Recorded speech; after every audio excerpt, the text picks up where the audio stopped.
यो दोस्तों, क्या हाल चाल हैं? आग गार्ड एनिमे में आपका स्वागत है। और आज हम लेकर आए हैं एक ऐसा रोमांटिक एनिमे जिसमें प्यार, क्लास डिफरेंस और थोड़ी गॉसिप वाली टेंशन सब मिलेगा। नाम है the fragrant flower blooms with dignity. भाई नाम तो सुनने में पोएटिक लगता है, लेकिन इसके अंदर हाई स्कूल ड्रामा भी उतना ही पोएटिक है, बस थोड़ा ज्यादा स्पाइसी।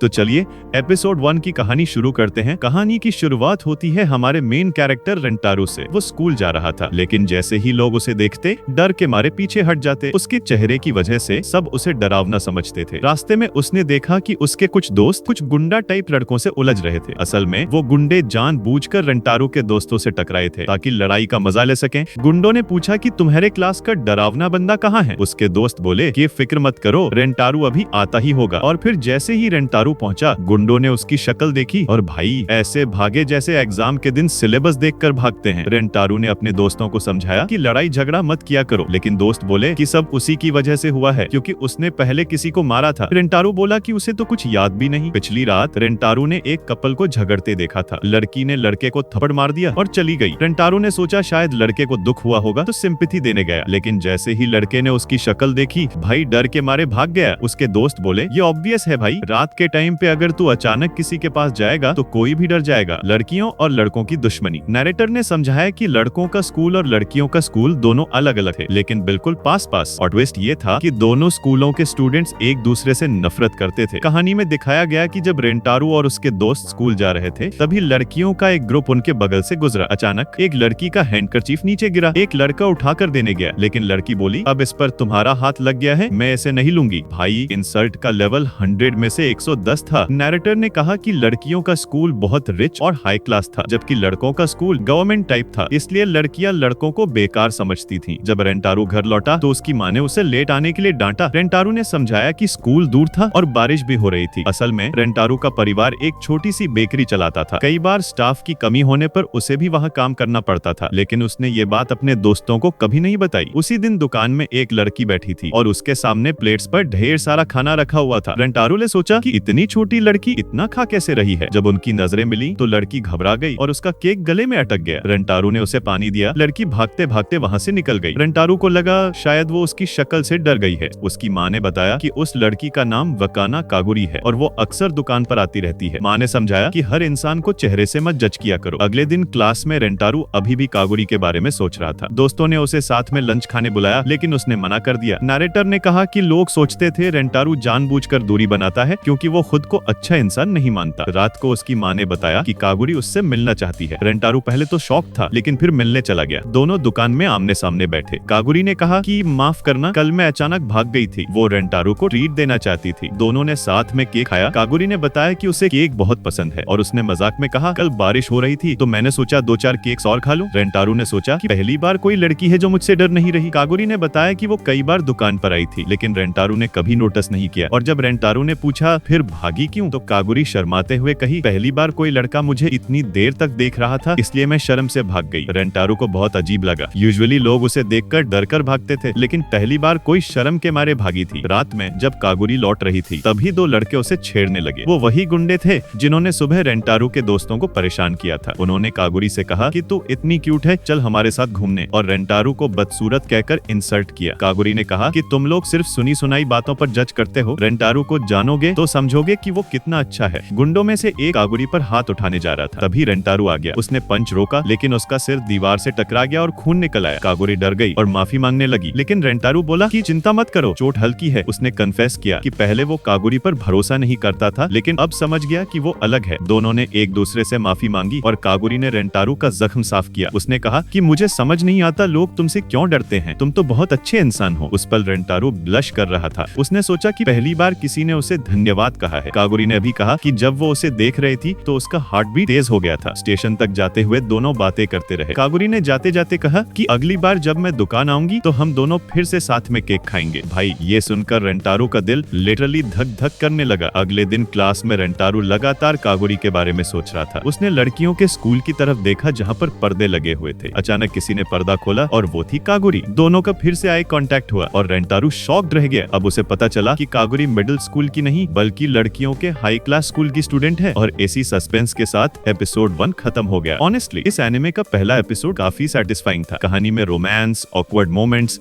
और हार्ट टचिंग सीन्स थे। तो भाई आपको यह एपिसोड कैसा लगा कमेंट में जरूर बताना। और हाँ, 98% लोग अभी तक सब्सक्राइब नहीं है तो प्लीज सब्सक्राइब कर लो आगगार्ड एनिमे को, वरना रेंटारू आकर तुम्हें डराएगा। नेक्स्ट वीडियो में मिलते हैं, तब तक के लिए गुड बाय। और याद रखना, अगली बार जब केक खाओ तो रेंटारू और कागुरी को जरूर याद रखना। कहानी की शुरुआत होती है हमारे मेन कैरेक्टर रेंटारू से। वो स्कूल जा रहा था, लेकिन जैसे ही लोग उसे देखते डर के मारे पीछे हट जाते। उसके चेहरे की वजह से सब उसे डरावना समझते थे। रास्ते में उसने देखा कि उसके कुछ दोस्त कुछ गुंडा टाइप लड़कों से उलझ रहे थे। असल में वो गुंडे जानबूझकर रेंटारू के दोस्तों से टकराए थे ताकि लड़ाई का मजा ले सकें। गुंडों ने पूछा कि तुम्हारे क्लास का डरावना बंदा कहाँ है। उसके दोस्त बोले कि फिक्र मत करो, रेंटारू अभी आता ही होगा। और फिर जैसे ही रेंटारू पहुंचा, गुंडों ने उसकी शक्ल देखी और भाई ऐसे भागे जैसे एग्जाम के दिन सिलेबस देखकर भागते हैं। रेंटारू ने अपने दोस्तों को समझाया कि लड़ाई झगड़ा मत किया करो, लेकिन दोस्त बोले कि सब उसी की वजह से हुआ है क्योंकि उसने पहले किसी को मारा था। रेंटारू बोला कि उसे तो कुछ याद भी नहीं। पिछली रात रेंटारू ने एक कपल को झगड़ते देखा था। लड़की ने लड़के को थप्पड़ मार दिया और चली गई। रेंटारू ने सोचा शायद लड़के को दुख हुआ होगा तो सिंपैथी देने गया, लेकिन जैसे ही लड़के ने उसकी शक्ल देखी, भाई डर के मारे भाग गया। उसके दोस्त बोले ये ऑब्वियस है भाई, रात के टाइम पे अगर तू अचानक किसी के पास जाएगा तो कोई भी डर जाएगा। लड़कियों और लड़कों की दुश्मनी। नैरेटर ने समझाया कि लड़कों का स्कूल और लड़कियों का स्कूल दोनों अलग अलग थे, लेकिन बिल्कुल पास पास। और ट्विस्ट ये था कि दोनों स्कूलों के स्टूडेंट्स एक दूसरे से नफरत करते थे। कहानी में दिखाया गया कि जब रेंटारू और उसके दोस्त स्कूल जा रहे थे, तभी लड़कियों का एक ग्रुप उनके बगल से गुजरा। अचानक एक लड़की का हैंडकरचीफ नीचे गिरा। एक लड़का उठाकर देने गया, लेकिन लड़की बोली अब इस पर तुम्हारा हाथ लग गया है, मैं इसे नहीं लूंगी। भाई इंसल्ट का लेवल 100 में से 110 था। नैरेटर ने कहा कि लड़कियों का स्कूल बहुत रिच और हाई क्लास था, जबकि लड़कों का स्कूल गवर्नमेंट टाइप था, इसलिए लड़कियां लड़कों को बेकार समझती थीं। जब रेंटारू घर लौटा तो उसकी माँ ने उसे लेट आने के लिए डांटा। रेंटारू ने समझाया कि स्कूल दूर था और बारिश भी हो रही थी। असल में रेंटारू का परिवार एक छोटी सी बेकरी चलाता था। कई बार स्टाफ की कमी होने पर उसे भी वहाँ काम करना पड़ता था, लेकिन उसने ये बात अपने दोस्तों को कभी नहीं बताई। उसी दिन दुकान में एक लड़की बैठी थी और उसके सामने प्लेट्स पर ढेर सारा खाना रखा हुआ था। रेंटारू ने सोचा कि इतनी छोटी लड़की इतना खा कैसे रही है। जब उनकी नजरें मिली तो लड़की घबरा गई और उसका केक गले में अटक गया। रेंटारू ने उसे पानी दिया। लड़की भागते भागते वहाँ से निकल गई। रेंटारू को लगा शायद वो उसकी शक्ल से डर गई है। उसकी माँ ने बताया कि उस लड़की का नाम वकाना कागुरी है और वो अक्सर दुकान पर आती रहती है। माँ ने समझाया कि हर इंसान को चेहरे से मत जज किया करो। अगले दिन क्लास में रेंटारू अभी भी कागुरी के बारे में सोच रहा था। दोस्तों ने उसे साथ में लंच खाने बुलाया, लेकिन उसने मना कर दिया। नैरेटर ने कहा कि लोग सोचते थे रेंटारू जानबूझकर दूरी बनाता है क्योंकि वो खुद को अच्छा इंसान नहीं मानता। रात को उसकी माँ ने बताया कि कागुरी उससे मिलना चाहती है। रेंटारू पहले तो शॉक था, लेकिन फिर मिलने चला गया। दोनों दुकान में आमने सामने बैठे। कागुरी ने कहा कि माफ करना, कल मैं अचानक भाग गई थी। वो रेंटारू को ट्रीट देना चाहती थी। दोनों ने साथ में केक खाया। कागुरी ने बताया कि उसे केक बहुत पसंद है और उसने मजाक में कहा कल बारिश हो रही थी तो मैंने सोचा 2-4 केक्स और खा लूं। रेंटारू ने सोचा कि पहली बार कोई लड़की है जो मुझसे डर नहीं रही। कागुरी ने बताया कि वो कई बार दुकान पर आई थी, लेकिन रेंटारू ने कभी नोटिस नहीं किया। और जब रेंटारू ने पूछा फिर भागी क्यों, तो कागुरी शर्माते हुए कही पहली बार कोई लड़का मुझे इतनी देर तक देख रहा था, इसलिए मैं शर्म से भाग गई। रेंटारू को बहुत अजीब लगा। यूजुअली लोग उसे देखकर डरकर भागते थे, लेकिन पहली बार कोई शर्म के मारे भागी थी। रात में जब कागुरी लौट रही थी, तभी 2 लड़के उसे छेड़ने लगे। वो वही गुंडे थे जिन्होंने सुबह रेंटारू के दोस्तों को परेशान किया था। उन्होंने कागुरी से कहा कि तू इतनी क्यूट है, चल हमारे साथ घूमने, और रेंटारू को बदसूरत कहकर इंसल्ट किया। कागुरी ने कहा कि तुम लोग सिर्फ सुनी सुनाई बातों पर जज करते हो, रेंटारू को जानोगे तो समझोगे कि वो कितना अच्छा है। गुंडों में से एक कागुरी पर हाथ उठाने जा रहा था, तभी रेंटारू आ गया। उसने पंच रोका, लेकिन उसका सिर दीवार से टकरा गया और खून निकल आया। कागुरी डर गई और माफी मांगने लगी, लेकिन रेंटारू बोला कि चिंता मत करो, चोट हल्की है। उसने कन्फेस किया कि पहले वो कागुरी पर भरोसा नहीं करता था, लेकिन अब समझ गया कि वो अलग है। दोनों ने एक दूसरे से माफी मांगी और कागुरी ने रेंटारू का जख्म साफ किया। उसने कहा कि मुझे समझ नहीं आता लोग तुमसे क्यों डरते हैं, तुम तो बहुत अच्छे इंसान हो। उस पर रेंटारू ब्लश कर रहा था। उसने सोचा कि पहली बार किसी ने उसे धन्यवाद कहा है। कागुरी ने भी कहा कि जब वो उसे देख रही थी तो उसका हार्ट भी तेज हो गया था। स्टेशन तक जाते हुए दोनों बातें करते रहे। कागुरी ने जाते जाते कहा कि अगली बार जब मैं दुकान आऊंगी तो हम दोनों फिर से साथ में केक खाएंगे। भाई ये सुनकर रेंटारू का दिल लिटरली धक धक करने लगा। अगले दिन क्लास में रेंटारू लगातार कागुरी के बारे में सोच रहा था। उसने लड़कियों के स्कूल की तरफ देखा जहाँ पर पर्दे लगे हुए थे। अचानक किसी ने पर्दा खोला और वो थी कागुरी। दोनों का फिर से आई कांटेक्ट हुआ और रेंटारू शॉक्ड रह गया। अब उसे पता चला कि कागुरी मिडिल स्कूल की नहीं बल्कि लड़कियों के हाई क्लास स्कूल की स्टूडेंट है। और इसी सस्पेंस के साथ मीट साको और रिंतारो के थॉट से मंदा फुल टेंशन मोड में है। उसके दिमाग में सिर्फ एक ही चेहरा घूम रहा है, वागोरी। रिंतारो सोचता है बाकी सब लड़कियां तो मुझसे डरते हैं, मुझे देखते ही भाग जाती हैं, पर वागोरी उसने कभी भी मुझे एक बार भी नहीं डराया, और वो तो मेरे रेस्टोरेंट की रेगुलर कस्टमर भी है, हमेशा आती है। लेकिन प्रॉब्लम यह है कि वो मेरे राइवल स्कूल चिदुरी हाई से है। और दोस्तों, पहले एपिसोड में ही क्लियर हो गया था कि दोनों स्कूल्स के बीच राइवलरी फुल पावर पे है।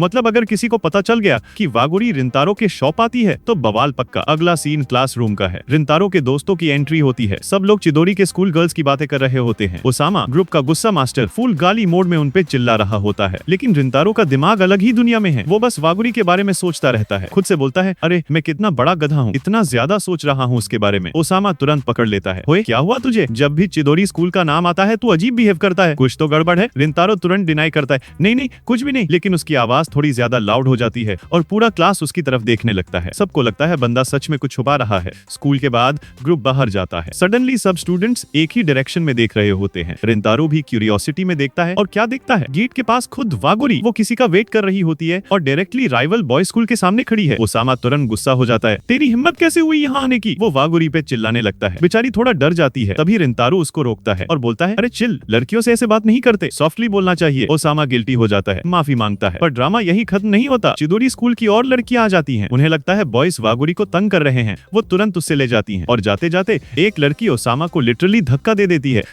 मुझे क्यों तोड़ा? पुअर ओसामा का दिमाग खराब। पर रिंतारो का फोकस सिर्फ वागोरी पे होता है। जाते वक्त वागोरी भी उसकी तरफ देख के चली जाती है। रिंतारो के दिमाग में डाउट, क्या वो मुझे मिलने आई थी? पर क्यों आएगी? सीन शिफ्ट होता है कराओके क्लब पे। सब मस्ती कर रहे होते हैं। ओसामा गाना गाता है और 90 स्कोर लाता है। बंदा फुल ओवर कॉन्फिडेंट, अरे मैं और बेटर स्कोर कर सकता था। साको रिंतारो को ऑब्जर्व कर रहा होता है। उसको लगता है रिंतारो को छुपा रहा है। बंदा थोड़ा उदास लगता है। हेड पे चोट भी लगी होती है। साको सॉफ्टली बोलता है, ब्रो अगर कुछ प्रॉब्लम है तो हमें बता, वे योर फ्रेंड्स हेल्प करेंगे। लेकिन रिंतारो डिनाई करता है। वो सोचता है अगर मैं वागोरी का नाम ले दूंगा तो सब मुझे गलत समझेंगे। फ्रेंड्स इंसिस्ट करते हैं कि रिंतारो भी एक सॉन्ग चूज करे, पर वो ऑकवर्डली मना कर देता है। रात को जब रिंतारो घर आता है तो देखता है रेस्टोरेंट अभी भी खुला है। वो अंदर जाता है और शॉक हो जाता है। वागोरी उसका वेट कर रही होती है। वागोरी पहले अपने फ्रेंड्स के रूड बिहेवियर के लिए माफी मांगती है। रिंतारो बोलता है, नहीं तुम्हें सॉरी बोलने की जरूरत नहीं है। तभी उसकी मॉम एंट्री करती है। वो कैजुअली बोलती है, बेटा वागोरी तुम्हारा वेट कर रही थी, तुम दोनों साथ टाइम स्पेंड करो, मैं केक लेके आती हूँ। और जैसे ही केक टेबल पे आता है वागोरी का पेट गिर करने लगता है। मॉम हंसी रोक नहीं पाती। रिंतारो भी हंस देता है। वागोरी ब्रश मोड ऑन, अरे तुम मत हंसो। और फिर दोनों एक साथ केक शेयर करते हैं। Scene full wholesome. रिंतारो सोचता है ये लड़की कितनी क्यूट है, इतनी सुंदर तो मैंने कभी नहीं देखी। केक खाते खाते रिंतारो कैजुअली पूछता है, गेट के पास क्या कर रही थी? वागोरी सॉफ्टली बोलती है, मैं तुम्हारा वेट कर रही थी। रिंतारो का दिल लिटरली रुक जाता है। वो अपनी फीलिंग्स बोलने की कोशिश करता है, जब तुमने मुझसे पहली बार बात की थी मुझे बहुत अच्छा लगा था। वो अपना सेंटेंस कंप्लीट नहीं कर पाता, लेकिन वागोरी समझ जाती है। दोनों ब्लश करते हैं। रात में रिंतारो अपनी मॉम को सब बता देता है। मॉम उसके टेंशन भरे थॉट सुनकर उसके सर पे एक जोर का थप्पड़ मार देती है और बोलती है, बेटा तुझे क्या फील होता है उसके साथ, बस दिल पे ध्यान दे। फाइनली रिंतारो रियलाइज करता है कि वो वागोरी को पसंद करता है। वो अपने आप को पंच मार देता है, सो हार्ड कि नाक से खून आ जाता है। मॉम शॉक, पागल है क्या तू? अगली सुबह वागोरी रिंतारो के शॉप आती है। दोनों ऑकवर्ड बट स्वीट तरीके से बात करते हैं। रिंतारो माफी मांगता है, वागोरी भी माफी मांगती है। फिर दोनों कन्फेस लाइक लाइंस बोलते हैं। रिंतारो, जब तुम मेरे साथ होती हो मुझे बहुत अच्छा लगता है। वागोरी, मुझे भी तुम्हारे बारे में और जानना है। और दोनों डिसाइड करते हैं कि लोग क्या सोचते हैं उससे फर्क नहीं पड़ता। वो अपनी दोस्ती रिलेशनशिप कंटिन्यू करेंगे। लास्ट सीन में वागोरी अपने क्लास से रिंतारो को देखकर क्यूट सा स्माइल देती है। रिंतारो सोचता है, मुझे लगता है मैं वागोरी की दुनिया का हिस्सा बनने जा रहा हूँ, और अभी भी मुझे यकीन नहीं हो रहा। क्लास के अंदर बेचारे रिंतारो और ओसामू लिटरली मेल्ट हो रहे होते हैं, क्योंकि उनके क्लास का एसी काम ही नहीं कर रहा। ओसामू इरिटेट होके बोलता है, भाई मैं ऐसे नहीं जी सकता, कुछ तो एंटरटेनमेंट चाहिए वरना मैं पागल हो जाऊंगा। और तभी उसके दिमाग में एक बल्ब जलता है, अरे इस मंथ तो स्पोर्ट्स फेस्टिवल भी है, क्यों ना उसमें पार्टिसिपेट करें और जीत के मजा लें। दोनों फैकल्टी रूम की तरफ चलते हैं कंप्लेन करने। वहाँ एक टीचर उन्हें क्लियरली बोलता है, जो स्टूडेंट्स मिड टर्म एग्जाम्स में फेल होगा उसका नाम स्पोर्ट्स फेस्ट से कट कर दिया जाएगा। ओसामू शॉक, अरे मतलब फेल होने पे डबल लॉस? टीचर कैजुअली बोलता है, इसका मतलब तुम लोग पास भी हो सकते हो। और ओसामू तुरंत रियलिटी चेक देता है, हाँ जी पास होना हमारे लिए इम्पॉसिबल है। फिर थोड़ा बार्गेनिंग चलता है। ओसामू बोलता है, अगर हम जीत गए तो रिवॉर्ड मिलेगा ना? टीचर सोचता है और फाइनली बोलता है, ठीक है अगर तुम लोग जीत गए तो तुम्हें आइसक्रीम ट्रीट मिलेगी। और भाई ओसामू की खुशी देखने लायक थी। क्लास में वापस जाके ओसामू फुल पैनिक मोड में आ जाता है। अबे जीतना है तो मिड टर्म्स पास करना होगा। वो साकू से पढ़ाई सीखने की रिक्वेस्ट करता है, लेकिन साकू तुरंत मना कर देता है। पिछले साल भी तुम दोनों को पढ़ाया था, फिर भी तुम लोग फेल हुए। अब मैं अपना टाइम वेस्ट नहीं करूंगा। ओसामू गुस्से में बोलता है, समझ गया, तू चाहता है हम स्पोर्ट्स फेस्ट में पार्टिसिपेट ही ना करें, तुझे हमारी टेंशन की कोई परवाह नहीं है। और यहाँ दोनों के बीच फाइट स्टार्ट हो जाती है। इतने में रिंतारू के फोन पे उसकी मॉम का मैसेज आता है, आज शॉप में डिस्काउंट डे है, वागुरी को भी इनवाइट करना। रिंतारू सोचता है और फिर फाइनली वागुरी को मैसेज कर देता है, पर वागुरी सीधा मना कर देती है, मैं बिजी हूँ। और ये सुन के रिंतारू का दिल हल्का सा टूट जाता है। वो खुद से पूछता है, मैं इतना डिसअपॉइंटेड क्यों फील कर रहा हूँ। Library scene. ओसामू बोलता है, चलो लाइब्रेरी चलते हैं, वही पढ़ेंगे। दोनों लाइब्रेरी जाके बुक्स खोलते हैं, लेकिन लिटरली एक वर्ड भी समझ नहीं आता। दोनों बस ब्लैंक एक्सप्रेशन के साथ किताब देखते रहते हैं। रिंतारू बोलता है, भाई शायद हमें साकू से हेल्प मांगनी चाहिए, उसने पिछले साल भी हेल्प की थी। ओसामू इरिटेट, हेल्प की थी तो क्या हुआ, फेल तो हम तब भी हुए थे। रिंतारू कामली समझाता है, साकू एक्चुअली मदद करना चाहता है, बस वो एक्सेप्ट नहीं कर रहा, और मुझे लगता है कि उसे भी स्पोर्ट्स फेस्ट में इंटरेस्ट है। ये सुन के ओसामू सरप्राइज्ड, अरे तू ही रिंतारू है ना, ये सीरियस बातें कैसे कर रहा है तू। थोड़ा कन्विंस होने के बाद ओसामू बोलता है, मैं जाके उससे मनाता हूँ, तुम पढ़ाई कंटिन्यू करो। और वो निकल जाता है। तारू अकेला बैठकर पढ़ाई कर रहा होता है, तभी दो छोटी लड़कियां आती हैं, लेकिन उन्हें सीट नहीं मिलती। रिंतारू इंस्टेंटली अपनी सीट छोड़ देता है और क्वाइटली निकल जाता है। वो लड़कियां सॉफ्टली बोलती हैं, उसने अपनी सीट हमें दे दी और हमने थैंक्स भी नहीं कहा। रिंतारू बाहर निकलने ही वाला होता है कि उसे वागुरी की आवाज सुनाई देती है। वो शॉक होता है और देखता है कि वागुरी अंदर अपनी फ्रेंड के साथ स्टडी कर रही है। रिंतारू ऑब्जर्व करता है कि वागुरी फुल रिलैक्स मोड में अपनी दोस्त से बात कर रही है। उसे पता चलता है कि वागुरी अपने क्लास की टॉपर है। रिंतारू इंप्रेस हो जाता है, वाओ, वो क्योका जैसे टॉप स्कूल में भी टॉपर है और मैं अपने खत्म स्कूल में भी बॉटम पे। बंदा डिप्रेस्ड हो जाता है, बेंच पे लेट जाता है और आंख बंद कर लेता है। जब आंख खोलता है, वागुरी उसके सामने खड़ी होती है। Scene full dramatic. रिंतारू बोलता है, मुझे लगा तुम अंदर हो। वागुरी सॉफ्टली बोलती है, हाँ थी, पर पता नहीं क्यों लगा तुम बाहर हो, इसलिए आ गई। फिर दोनों क्यूट सी बातें करते हैं। वागुरी माफी मांगती है कि वो डिस्काउंट डे पे नहीं आ पाएगी। रिंतारू बोलते हैं, कोई बात नहीं, नेक्स्ट मंथ आ जाना। और वागुरी कैजुअली रिवील करती है कि वो पार्ट टाइम जॉब भी करती है डिस्पाइट बीइंग रिच, क्योंकि उसे अपनी स्कॉलरशिप मेंटेन करनी होती है। रिंतारू फुल शॉक, तुम इतना ज्यादा हार्ड वर्किंग हो जो मैं समझता था। और वो सोचता है मैं कितना गलत था उसके बारे में। सुबारू की एंट्री। तभी वागुरी की एक दोस्त एंट्री मार देती है। सुबारू, सिल्वर हेयर वाली लड़की, थोड़ा फॉरेनर वाइब। और बस यहीं से टेंशन स्टार्ट। सुबारू इरिटेट होके बोलती है, तुम चिदोरी से हो ना, तुम वागुरी के पास भी मत आना। रिंतारू थोड़ा ऑकवर्ड हो जाता है। तभी उसके फ्रेंड्स ओसामू और साकू भी वहाँ आ जाते हैं। साकू तुरंत एटीट्यूड मोड में बोलता है, तुम्हारे बालों का कलर अलाउड है क्या स्कूल में? लगता है तुम बस एक रिच बाप की बेटी हो जिसको रूल्स की परवाह नहीं। सुबारू हर्ट हो जाती है। रिंतारू तुरंत साकू को रोकता है, तुम लिमिट क्रॉस कर रहे हो। सीन एस्केलेट होता है, बट फाइनली रिंतारू एक्सप्लेन करता है कि उसने ही वागुरी से बात स्टार्ट की थी और उस दिन जो मिसअंडरस्टैंडिंग हुई थी उसके लिए सॉरी बोलना चाहता हूँ। ओसामू भी रियलाइज करके वागुरी से माफी मांग लेता है। वागुरी सॉफ्टली रिप्लाई करती है, एक्चुअली मुझे भी सॉरी बोलना चाहिए। सुबारू उसे रोक देती है, लेकिन वागुरी इंसिस्ट करती है। फिर दोनों चल देते हैं। लेटर दैट नाइट सुबारू अपने मन में स्टिल इरिटेट होती है चिदोरी के बॉयज को लेके, लेकिन उसे याद आता है कि रिंतारू ने साकू को स्टॉप किया था। वो वागुरी से पूछती है, तुम्हें क्या लगता है उस ब्लॉन्ड लड़के के बारे में? वागुरी सॉफ्टली बोलती है, वो बहुत काइंड है। और बस सुबारू का मूड और खराब। क्लियरली लग रहा है कि फ्यूचर में ये लव ट्रायंगल बनने वाला है। रात को रिंतारू अभी भी स्टडी करने की कोशिश कर रहा होता है,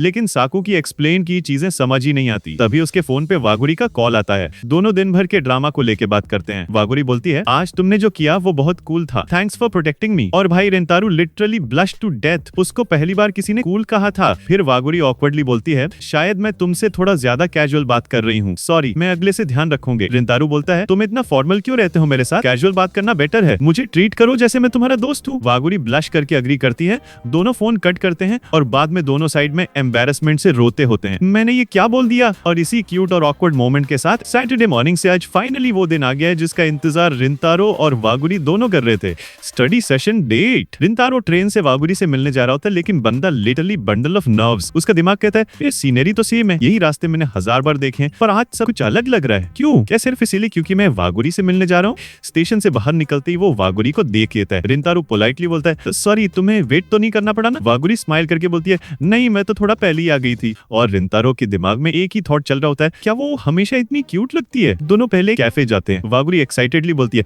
मैं हमेशा से इस कैफे में आना चाहती थी, यहाँ स्टडी करना इजी होगा, और हाँ, सुना है यहाँ का खाना बहुत टेस्टी है। और भाई रिंतारो को याद आता है, हाँ, वागुरी का असली प्यार तो खाना ही है। जब वो खाना खाती है तभी सबसे ज्यादा खुश लगती है। लंच के बाद दोनों फाइनली स्टडी स्टार्ट करते हैं। वागुरी रिंतारो को एक्सप्लेन करती है और दोनों एकदम पास आ जाते हैं। Scene full awkward cute. दोनों तुरंत पीछे हट जाते हैं। वागुरी ब्लश करके बोलती है, सॉरी, मैं बहुत पास आ गई थी। रिंतारो, अरे नहीं, कोई बात नहीं। लेकिन बंदा फोकस कर ही नहीं पाता। उसका दिल लिटरली ढोल बजा रहा होता है, धक धक धक धक। थोड़ी देर पढ़ाई के बाद वागुरी सॉफ्टली पूछती है, तुमने बोला था ना कि तुम इस बार फेल नहीं हो सकते। क्यों? रिंतारो ऑनेस्टली बोलता है मिड टर्म्स के बाद स्पोर्ट्स फेस्टिवल है और अगर मैं फेल हो गया तो पार्टिसिपेट नहीं कर पाऊंगा। मुझे बस अपने दोस्तों के साथ कम्पीट करना है। शायद ये रीजन थोड़ा चाइल्डिश हो पर मेरे लिए इंपॉर्टेंट है। वागुरी तुरंत सपोर्ट करती है, बिल्कुल चाइल्डिश नहीं है, ये तो बहुत स्वीट है, तुम अपने दोस्तों से कितना केयर करते हो। और रिंतारो सोचता है ये लड़की कभी किसी को जज नहीं करती, बस अप्रिशिएट करती है। कितनी अलग है ये। वागुरी अपनी बात कंटिन्यू करती है, मुझे भी अपने दोस्तों से बहुत प्यार है, स्पेशली सुबारू। हम बचपन से बेस्ट फ्रेंड्स है। लोग उसे गलत समझते हैं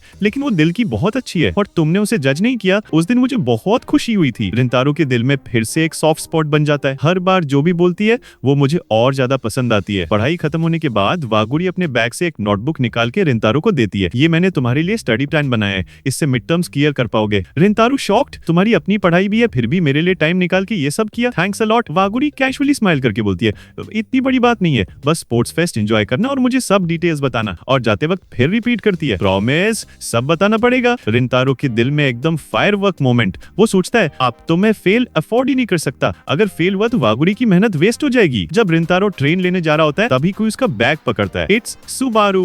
कैफे में दोनों बैठते हैं। रिंतारो वेट करता है कि वो कुछ बोले लेकिन सुबारू चुप। फाइनली वो डायरेक्ट बॉम्ब गिराती है। रिंतारो, क्या तुम वागुरी के बॉयफ्रेंड हो? भाई बंदा इतना शॉक होता है कि कॉफी गिर जाती है और हाथ भी जल जाता है। सुबारू अपना रुमाल देती है, फिर दोबारा पूछती है सच बताओ तुम वागुरी की बॉयफ्रेंड हो? रिंतारो, नहीं बिल्कुल नहीं, हम बस फ्रेंड्स हैं। तो फिर रिलेशन क्या है तुम्हारा? फ्रेंड या कस्टमर या कुछ और? तभी सुबारू सीरियस हो जाती है, जो भी हो तुम वागुरी से मिलना बंद कर दो। रिंतारो आस्क करता है बस इसलिए क्योंकि मैं चिदुरी से हूँ? सुबारू एक्सप्लेन करती है क्योंका और चिदुरी की राइवलरी तुम जानते हो। वागुरी एक स्कॉलरशिप स्टूडेंट है, अगर कोई देख ले उसे तुम्हारे साथ तो उसकी पूरी पोजीशन खतरे में आ जाएगी। मैं उसकी खुशियां रिस्क पे नहीं डाल सकती। और फिर एक छोटा बॉय सुबारू के पास गिरता है। सुबारू उसे हेल्प करती है और वो बॉय बोलता है आपके बाल कितने ब्यूटीफुल हैं। सुबारू इमोशनल हो जाती है। रिंतारो को बताती है कि बचपन में उसके सिल्वर हेयर की वजह से लड़के उसे बुली करते थे, सिर्फ वागुरी थी जिसने उसे प्रोटेक्ट किया और कहा तुम्हारे बाल ब्यूटीफुल है। तब से वागुरी उसके लिए एक हीरो है। मैं नहीं चाहती उसकी मेहनत वेस्ट हो, प्लीज उसे मिलना बंद कर दो। रिंतारो दिल से फील करता है कि सुबारू गलत नहीं है, वो जेन्युइनली वागुरी के लिए केयर करती है। लेकिन उसके दिमाग में वागुरी की वो लाइन घूमती है, मुझे चिदुरी या क्यूका से फर्क नहीं पड़ता, मैं सिर्फ तुम्हें जानना चाहती हूँ रिंतारो। और फाइनली रिंतारो जवाब देता है सॉरी सुबारू, मैं तुम्हारी बात नहीं मान सकता। सुबारू हर्ट हो जाती है, मुझे पहले ही लग रहा था कि तुम ऐसा ही कहोगे।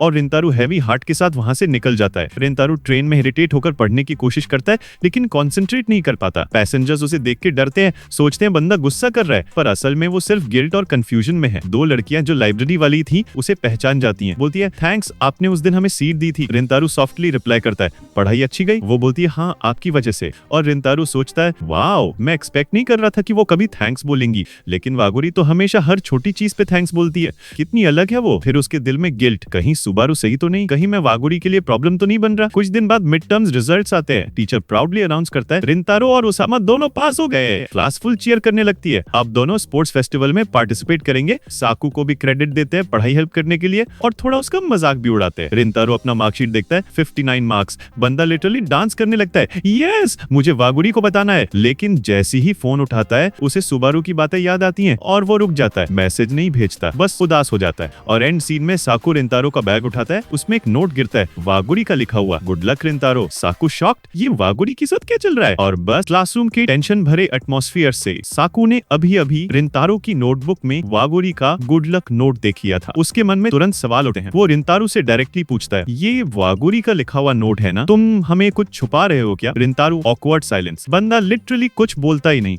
तब अयातो नोटबुक उठाकर नोट पढ़ लेता है। रिंतारो पैनिक मोड में आता है और तुरंत नोटबुक खींच लेता है। पूरे क्लास के सामने उसका रिएक्शन एकदम आउट ऑफ कैरेक्टर था। सब स्टूडेंट शॉक, अरे रिंतारो तो हमेशा काम रहता है, आज ऐसा क्यों बिहेव कर रहा है? साकू उससे कन्फ्रंट करता है, क्या ये वही लड़की नहीं जो तुम लाइब्रेरी के बाहर मिले थे? तब तुमने बोला था तुम सिर्फ उससे माफी मांग रहे हो, पर क्लियरली उससे ज्यादा कुछ है, तुम हमसे कुछ छुपा रहे हो रिंतारो। पूरा क्लास चुप हो जाता है, सीन फुल ड्रामेटिक। और फाइनली रिंतारो सॉफ्टली बोलता है मुझे माफ करो, मैं तुम लोगों को कुछ नहीं बता सका। ये सुनकर ओसामो और अयातो कंफ्यूज, लेकिन साकू हर्ट। उसके चेहरे पर क्लियरली लिखा था कि उसे अपने दोस्त पर ट्रस्ट ब्रेक लग रहा है। घर आकर रिंतारो अपने दिन के मोमेंट्स रिकॉल करता है। उसका दिल गिल्ट से भरा हुआ था। वो खुद को ब्लेम करता है कि उसने अपने दोस्त साकू को हर्ट कर दिया। पर तब उसके सामने आता है वागुरी का गुड लक नोट। उसके दिल में थोड़ा रिलीफ आता है और वो डिसाइड करता है वागुरी को थैंक्स बोलेगा। रिंतारो वागुरी को मैसेज करता है मैं सब सब्जेक्ट्स में पास हो गया, ये सब तुम्हारी वजह से पॉसिबल हुआ, थैंक यू। वागुरी खुश हो जाती है। वो रिप्लाई भेजती है कांग्रेट्स, अब स्पोर्ट्स फेस्टिवल एंजॉय करना। लेकिन रिंतारो का दिमाग तुरंत सुबारू की वार्निंग याद करता है, तुम्हारे साथ रहने से वागुरी प्रॉब्लम में आ सकती है, और इस वजह से वो रिप्लाई नहीं करता, मैसेज बस सीन छोड़ छोड़ देता है। दूसरी तरफ वागुरी को लगता है कि रिंतारू में एटलीस्ट उसका मैसेज पढ़ा तो है। अगला दिन ओसामू और अयातो नोटिस करते हैं कि रिंतारू और साकू एक दूसरे से बिल्कुल बात नहीं कर रहे हैं, दोनों एक दूसरे से दूर रह रहे हैं। ओसामू अपसेट, भाई ये तो हमारी टीम तोड़ जाएगी। स्कूल के बाद दोनों को साथ प्रैक्टिस करने बुलाने की कोशिश करता है, लेकिन रिंतारू और साकू दोनों मना कर देते हैं। ओसामू दिल से दुखी। रास्ते में जब साकू घर जा रहा होता है, ओसामू और अयातो उससे पकड़ लेते हैं। अयातो बोलता है, क्या तुम श्योर हो कि हमें बात नहीं करनी चाहिए? साकू गुस्से में, मुझे बस गुस्सा आ रहा है, मुझे अकेला छोड़ दो। फिर अयातो सॉफ्टली पूछता है, क्या तुम इसलिए नाराज हो क्योंकि रिंतारू क्योका स्कूल की एक लड़की से इन्वॉल्व है? साकू तुरंत बोलता है, नहीं, मुझे इस बात का बुरा नहीं लगा है, मुझे बुरा इस बात का लगा है कि उसने हमसे ट्रस्ट ब्रेक किया है। हम उसके दोस्त हैं, मैं उसकी वजह से चिदोड़ी में एडजस्ट कर पाया था और अब वो हमसे चीजों को छुपा रहा है। ओसामू बोलता है, ट्रू है, रिंतारू बिना सोचे समझे लोगों की मदद करता है, पर अब शायद उसे खुद भी समझ नहीं आ रहा होगा। अयातो ऐड करता है, और याद है क्लास में उसने कहा था कि वो हमें कुछ नहीं बताएगा। शायद पहली बार उसने अपनी जेन्युइन फीलिंग शेयर की थी, मुझे लगा वो ऑनेस्ट था, बस अभी वो सब एक्सप्लेन नहीं कर पा रहा। ये सुनकर साकू का गुस्सा थोड़ा काम हो जाता है। ट्रायो फाइनली थोड़ा सा हील हो जाता है। सीन शिफ्ट होता है रिंतारू के शॉप पर। उसकी माँ नोटिस करती है कि उसका मूड खराब है, पूछती है, क्या तुम एग्जाम फेल हुए? रिंतारू बोलता है, नहीं माँ, मैं पास हो गया। माँ शॉक, क्या तू पास हो गया? कहीं चीटिंग तो नहीं की? रिंतारू, अरे नहीं माँ, मुझ पे थोड़ा भरोसा रखो। तभी शॉप के अंदर वागुरी एंट्री करती है। रिंतारू काउंटर के नीचे छिप जाता है। वागुरी एक्साइटेड ये बताती है कि उसके एग्जाम रिजल्ट्स अच्छे आए हैं,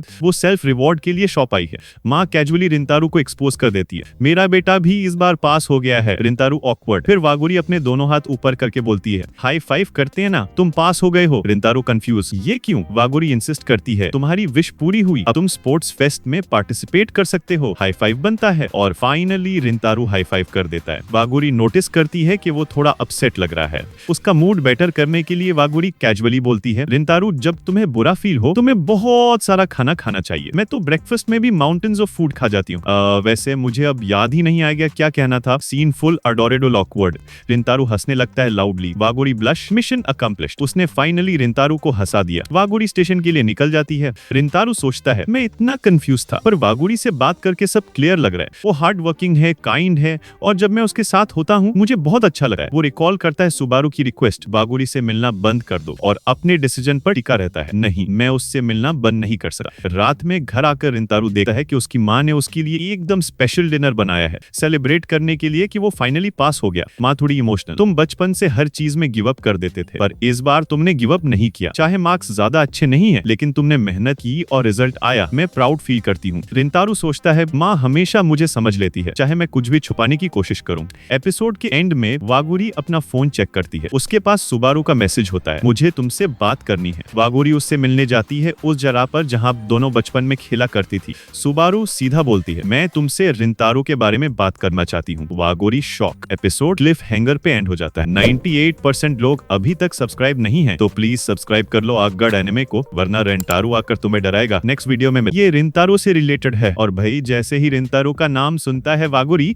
उसके चेहरे पर एक क्यूट सी ब्लश वाली स्माइल आ जाती है। सुबारू बताती है कि कुछ दिन पहले उसकी रिंतारू से मुलाकात हुई थी, तभी फ्लैशबैक दिखाया जाता है। छोटी सुबारू अपनी चाइल्डहुड में अपनी फीलिंग्स को एक्सप्रेस कर रही होती है। वो रोती है, गुस्सा करती है और कन्फेस करती है कि उसे हमेशा लगता था कि वागुरी एक हीरो है। बचपन में जब वागुरी मंकी बार्स पे लटकती थी और बार बार गिर जाती थी, सुबारू को बहुत बुरा लगता था। उसने बार बार बोला था, वागुरी तुम्हें ऐसा नहीं करना चाहिए, तुम्हें चोट लग जाएगी, लेकिन वागुरी हमेशा हंसकर कहती थी, मुझे तो मजा आता है। सुबारू सोचती थी कि वागुरी हमेशा चीयरफुल, स्ट्रॉन्ग और परफेक्ट है, इसीलिए उसने उसे अपना हीरो माना था। प्रेजेंट में वागुरी सॉफ्टली बोलती है, तो तुम मुझे इसीलिए यहाँ बुलाई हो? सुबारू गिल्टी फील करके एक्सेप्ट करती है, हाँ मैंने रिंतारू को डायरेक्टली कहा था कि वो तुमसे मिलना बंद करे। वागुरी थोड़ी शॉक्ड होती है, लेकिन हंस के बोलती है, अरे तुम्हें इस बात के लिए सॉरी बोलने की जरूरत नहीं है, तुमने सिर्फ मेरी खुशी के लिए ये सब किया। और यहाँ से एक इमोशनल चेंज शुरू होता है। सुबारू अपना दिल खोल के बोलती है, मैं सेल्फिश हूँ, मुझे पसंद नहीं आता था जब कोई तुम्हारे करीब आता था। मैं प्लान बनाती थी कि तुमसे लोगों को दूर रखूं, सिर्फ इसलिए क्योंकि मैं तुम्हारे पास रहना चाहती थी। वो कन्फेस करती है कि उसने हमेशा अपने आप को स्ट्रॉन्ग दिखाने की कोशिश की,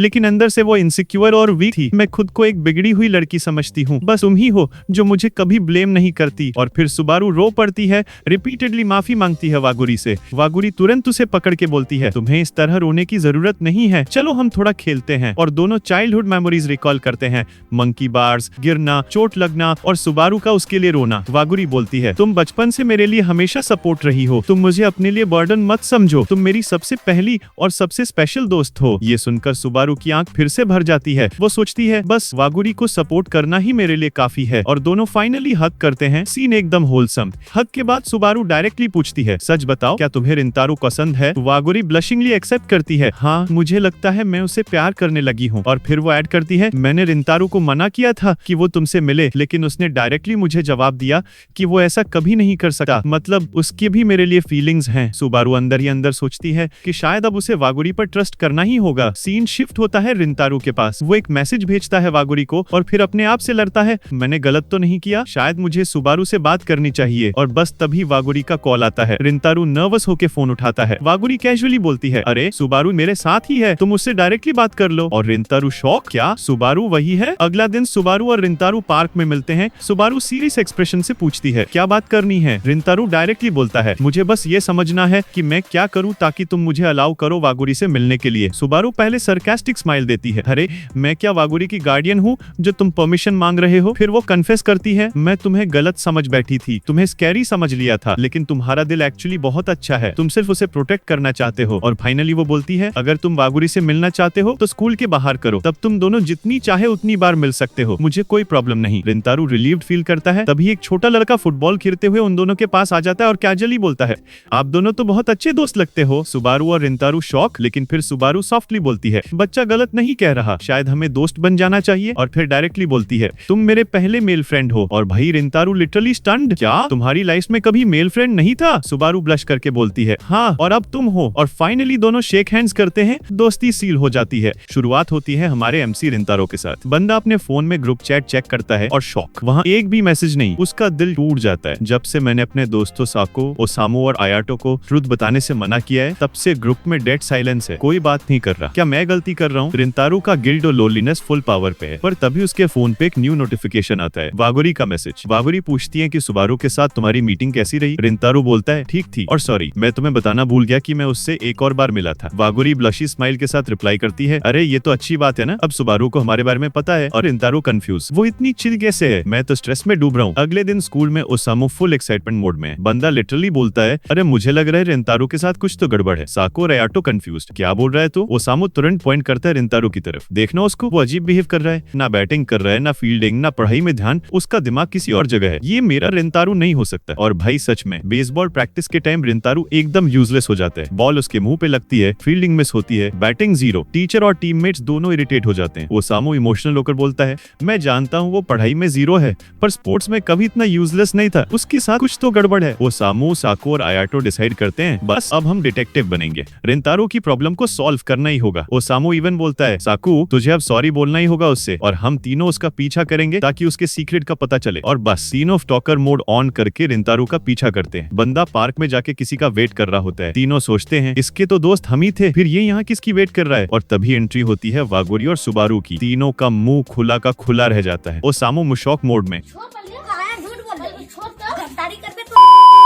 रिंतारू, वागुरी और सुबारू एक रेस्टोरेंट में बैठकर बात कर रहे होते हैं। रिंतारू गिल्टी टोन में बोलता है, सॉरी तुम दोनों को इतना ट्रबल होता है मुझसे मिलने के लिए, ये सब मेरी वजह से है। वागुरी तुरंत बोलती है, नहीं बिल्कुल भी नहीं, मुझसे मिलना मेरे लिए खुशी की बात है। और ये बोलकर वागुरी तुरंत ब्लश कर जाती है, रियलाइजिंग कि उसने ज्यादा बोल दिया। सीन एकदम होलसम क्यूट। पीछे से रिंतारू के दोस्त जो स्टॉक कर रहे होते हैं, लिटरली आंसू निकलने वाले होते हैं। ओसामू फिर से गुस्सा, अरे मुझे गुस्सा इस बात पे नहीं है कि उसने हमसे बात नहीं की, गुस्सा इस बात पे है कि वो दो लड़कियों को घुमा रहा है और मुझे एक भी नहीं मिली। फिर सुबारू सीरियस टोन में पूछती है, तुमने हमें यहाँ क्यों बुलाया? रिंतारू जवाब देता है, मुझे अपने दोस्तों को सब सच बताना है, मुझे उनसे चीजें छुपाना पसंद नहीं। मैंने वागुरी से वादा किया था कि मैं हमारे रिलेशन के बारे में चुप रहूंगा, पर मैं अपने दोस्तों से झूठ नहीं बोल सकता, वो मेरे लिए भाई जैसे हैं। और रिंतारू दिल से बोलता है, बचपन में मुझे सब इग्नोर करते थे, मुझे याद ही नहीं मैंने कब लास्ट टाइम किसी से दिल से बात की थी, पर जब से मैं चिदौरी आया मुझे ओसामू, आयाटो और साकू मिले। पहले मुझे लगता था ये लोग वियर्ड हैं, पर फिर समझ आया कि ये मेरे असली दोस्त हैं, मैं इन्हें कभी नहीं खोना चाहता। वागुरी सॉफ्टली स्माइल करके बोलती है, तुम सच में अमेजिंग हो रिंतारू। सुबारू भी फाइनली मान जाती है, अगर वागुरी को प्रॉब्लम नहीं है तो मुझे भी नहीं, तुम सच में अच्छे इंसान हो। और फिर वागुरी सजेस्ट करती है, चलो हम तुम्हारे दोस्तों से भी फ्रेंडशिप कर लेते हैं। सुबारू शॉक, क्या? सीन शिफ्ट होता है रात को। रिंतारू, वागुरी और सुबारू को घर छोड़ने जा रहा होता है, तभी कुछ गैंग बॉयज आ जाते हैं। इनमें वही दो लड़के भी होते हैं जो पहले वागुरी को एपिसोड 1 में तंग कर रहे थे। वो रिंतारू को प्रोवोक करते हैं, तो चिदौरी का रिंतारू है ना, तू तो बड़ा डरपोक है, आज तुझे सबक सिखाएंगे। और एक बंदा तो सुबारू के सिल्वर हेयर को खींच लेता है। सुबारू लिटरली डर के फ्रीज हो जाती है। तभी एक हैंड उस गुंडे का हाथ पकड़ता है, बंदा एकदम हीरोइक एंट्री करता है, लड़की को टच करने की कोशिश भी मत करना। रिंतारू शाक, उसके दोस्त तीनों वहाँ आ गए थे। साकू बोलता है, रिंतारू तुम लड़कियों को ले जाओ, बाकी इन गुंडों का हम देख लेंगे। रिंतारू पहले रुकना चाहता है पर समझता है कि वागुरी और सुबारू की सेफ्टी ज्यादा इंपॉर्टेंट है। वो दोनों को लेकर स्टेशन चला जाता है। गैंग के लीडर बोलते हैं, क्या तुम तीनों समझते हो कि हमें हरा दोगे? पर साकू लिटरली चिल मोड में उनके सीनियर्स को एक्सपोज कर देता है जो पहले रिंतारू को मार चुके थे। और जैसे ही ओसामू को पता चलता है कि उसके दोस्तों ने रिंतारू को उन्होंने हर्ट किया था, बंदा लिटरली गुस्से में अपना बैग फेंकता है और बोलता है, तुमने मेरे भाई को टच किया, तुम्हारी तो खैर नहीं। और भाई क्या फाइट होती है। तीनों दोस्त लिटरली गैंग की धुनाई कर देते हैं। आयाटो जो हमेशा काम रहता था, उसकी भी स्केरी साइड निकल के आती है। आज के बाद अगर रिंतारू को छुआ भी तो मैं तुम्हें जिंदा नहीं छोड़ूंगा। Scene full power pack. दूसरी तरफ स्टेशन पर वागुरी रिंतारू से बोलती है, तुम्हें हमेशा हमें प्रोटेक्ट करने की जरूरत नहीं है, अपने दोस्तों पर ट्रस्ट करो। और जैसे ही रिंतारू का फोन बजता है, आयाटो कॉल करके कैजुअली बोलता है, भाई टेंशन मत ले, सब सेट है, हमने उनकी धुनाई कर दी। रिंतारू फाइनली रिलीफ फील करता है, मेरे दोस्त कमजोर नहीं है, वो मेरे भाई हैं। अगला दिन स्पोर्ट्स फेस्टिवल स्टार्ट होता है। पहले तो रिंतारू नर्वस होता है और प्रॉपर्ली प्ले नहीं करता। टीचर और क्लासमेट्स उसे स्कोल्ड करते हैं, पर फिर ओसामू, आयाटो और साकू उसके पास आते हैं और बोलते हैं, टेंशन मत ले, हम है तेरे साथ, बस एंजॉय कर। और फाइनली रिंतारू फुल पावर के साथ खेलता है, एक जबरदस्त होम रन मारता है और टीम मैच जीत जाती है। सब सेलिब्रेट करते हैं और टीचर प्राउडली बोलता है, लगता है तुम चारों फिर से एक टीम बन गए हो। शुरुआत होती है सुबारू के इमोशनल ब्रेकडाउन के साथ। बंदा लिटरली हाथ में आइसक्रीम लेकर रो रहा होता है। वो कहता है, मेरी वजह से हमारी टीम की ट्रीट खराब हो गई, अगर मैंने वो लास्ट गोल सही से किया होता तो टीचर खुद हमें ट्रीट देते, अब हमें अपने पैसे से आइसक्रीम खानी पड़ रही है। और उसके दोस्त सकू, ओसामू और आयातो उसे चिल करने बोलते हैं, अरे छोड़ना यार, आइसक्रीम तो आइसक्रीम है, हम खुश हैं। लेकिन बंदा गिल्ट में डूबा होता है। ओसामू मजाक उड़ा देता है और Subaru full sad puppy mode में बोलता है, अरे जले पे नमक मत छिड़को। तभी आइसक्रीम वाली आंटी बोलती है, कोई बात नहीं, एक और फ्री आइसक्रीम ले लो। और सुबारू का मूड तुरंत स्विच हो जाता है, सच्ची, और सब हंसने लगते हैं। यह बंदा कभी नहीं सुधरेगा। इसी बीच रिंतारू के फोन पर मैसेज आता है। वो दोस्तों से कहता है, क्या तुम लोग के पास थोड़ा टाइम है, मैं तुम्हें कहीं ले जाना चाहता हूँ। और सीन शिफ्ट होता है। रिंतारू अपने दोस्तों को वागुरी और सुबारू से ऑफिशियली इंट्रोड्यूस कराता है। सब एक दूसरे से प्रॉपर्ली मिलते हैं। वागुरी पोलाइटली बोलती है, सॉरी हमने तुम लोगों को ऐसे बुला लिया। और रिंतारू के दोस्त कहते हैं, अरे नो प्रॉब्लम, वैसे भी स्पोर्ट्स डे की वजह से आज जल्दी फ्री हो गए। फिर कैजुअल टॉक शुरू होती है। वागुरी पूछती है, स्पोर्ट्स डे कैसा था? ओसामू फुल ड्रामेटिक मोड में कहता है,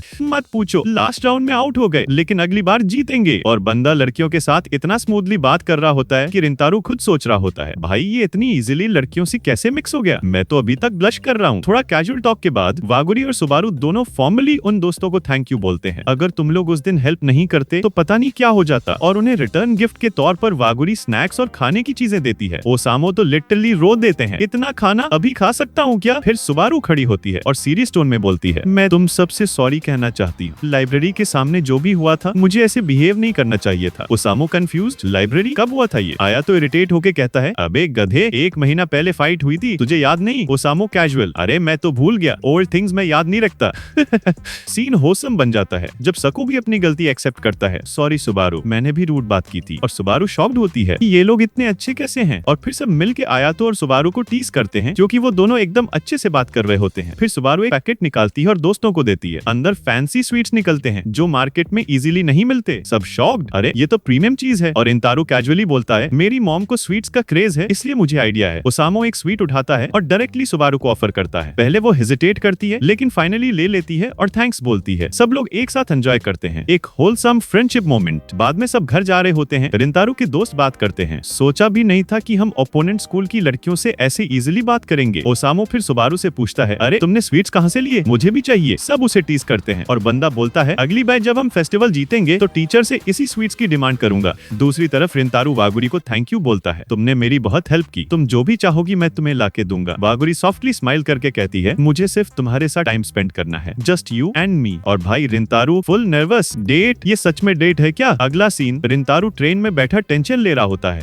मैं वागुरी के साथ पहली बार आउटिंग पे जा रहा हूँ, क्या इसे डेट बोलूं या नहीं? डेस्टिनेशन पे जाके वो देखता है वागुरी उसी ट्रेन में थी और वो क्यूटली हंसकर कहती है, अरे हम दोनों एक ही ट्रेन में थे। रिंतारू लिटरली उसकी क्यूटनेस पे फिदा हो जाता है। वागुरी बोलती है, मैं बहुत एक्साइटेड हूँ, आज हम एक्वेरियम जाने वाले हैं। दोनों एक्वेरियम पहुँचते हैं। वागुरी नॉस्टैल्जिक फील करती है, लास्ट टाइम यहाँ मिडिल स्कूल में आई थी और अब तुम्हारे साथ। और दोनों छोटी और बड़ी फिशेस देखते हैं। वागुरी फुल क्यूट एक्साइटमेंट के साथ बोलती रहती है कि क्या क्या करना है। रिंतारू बस उसे देख के ब्लश करता है, ये इतनी क्यूट क्यों लग रही है। दोनों फोटोज लेते हैं, राइड्स एंजॉय करते हैं, खाना खाते हैं। वागुरी कैजुअली बोलती है, तुम्हारे बारे में और बताओ ना। और रिंतारू उससे कुछ पर्सनल बातें शेयर करता है जो हमें रिवील नहीं होती। Mystery buildup. तभी एक लॉस्ट चाइल्ड सीन होता है। एक छोटी लड़की मिका अपनी मॉम डैड से बिछड़ जाती है। वागुरी इंसिस्ट करती है, डॉल्फिन शो बाद में, पहले इसे पेरेंट्स तक ले चलते हैं। मिका रिंतारू से थोड़ा डरती है, लेकिन फिर उसे क्यूट से बात करती है। आप लोग कपल हो ना? और भाई रिंतारू लिटरली ब्लास्ट हो जाता है ब्लड से। क्या? मिका फुल क्यूट मोड में, आप दोनों एकदम परफेक्ट कपल लगते हो। वो अपनी क्रश दाइकी के बारे में बात करती है और बोलती है, उसकी स्माइल देखकर मुझे अजीब सी फीलिंग्स होती हैं। और रिंतारू शॉक, अरे ये तो वही फीलिंग्स है जो मुझे वागुरी के साथ होती हैं। फिर वागुरी मिका के पेरेंट्स ले आती है। मिका थैंक यू बोलती है और सीक्रेट में रिंतारू के कान में कहती है, आप और वागुरी सैन बेस्ट कपल हो। और भाई लिटरली ग्राउंड में गिर जाने वाला होता है ब्लशिंग से। फाइनली दोनों डॉल्फिन शो एंजॉय करते हैं। वागुरी खुश होकर बोलती है, रिंतारू तुम नहीं होते तो मैं कभी ये एक्सपीरियंस नहीं कर पाती। और वो एक ऐसी स्माइल देती है जो रिंतारू के दिल की बैटरी 200% चार्ज कर देती है। रिंतारू लिटरली सोचता है,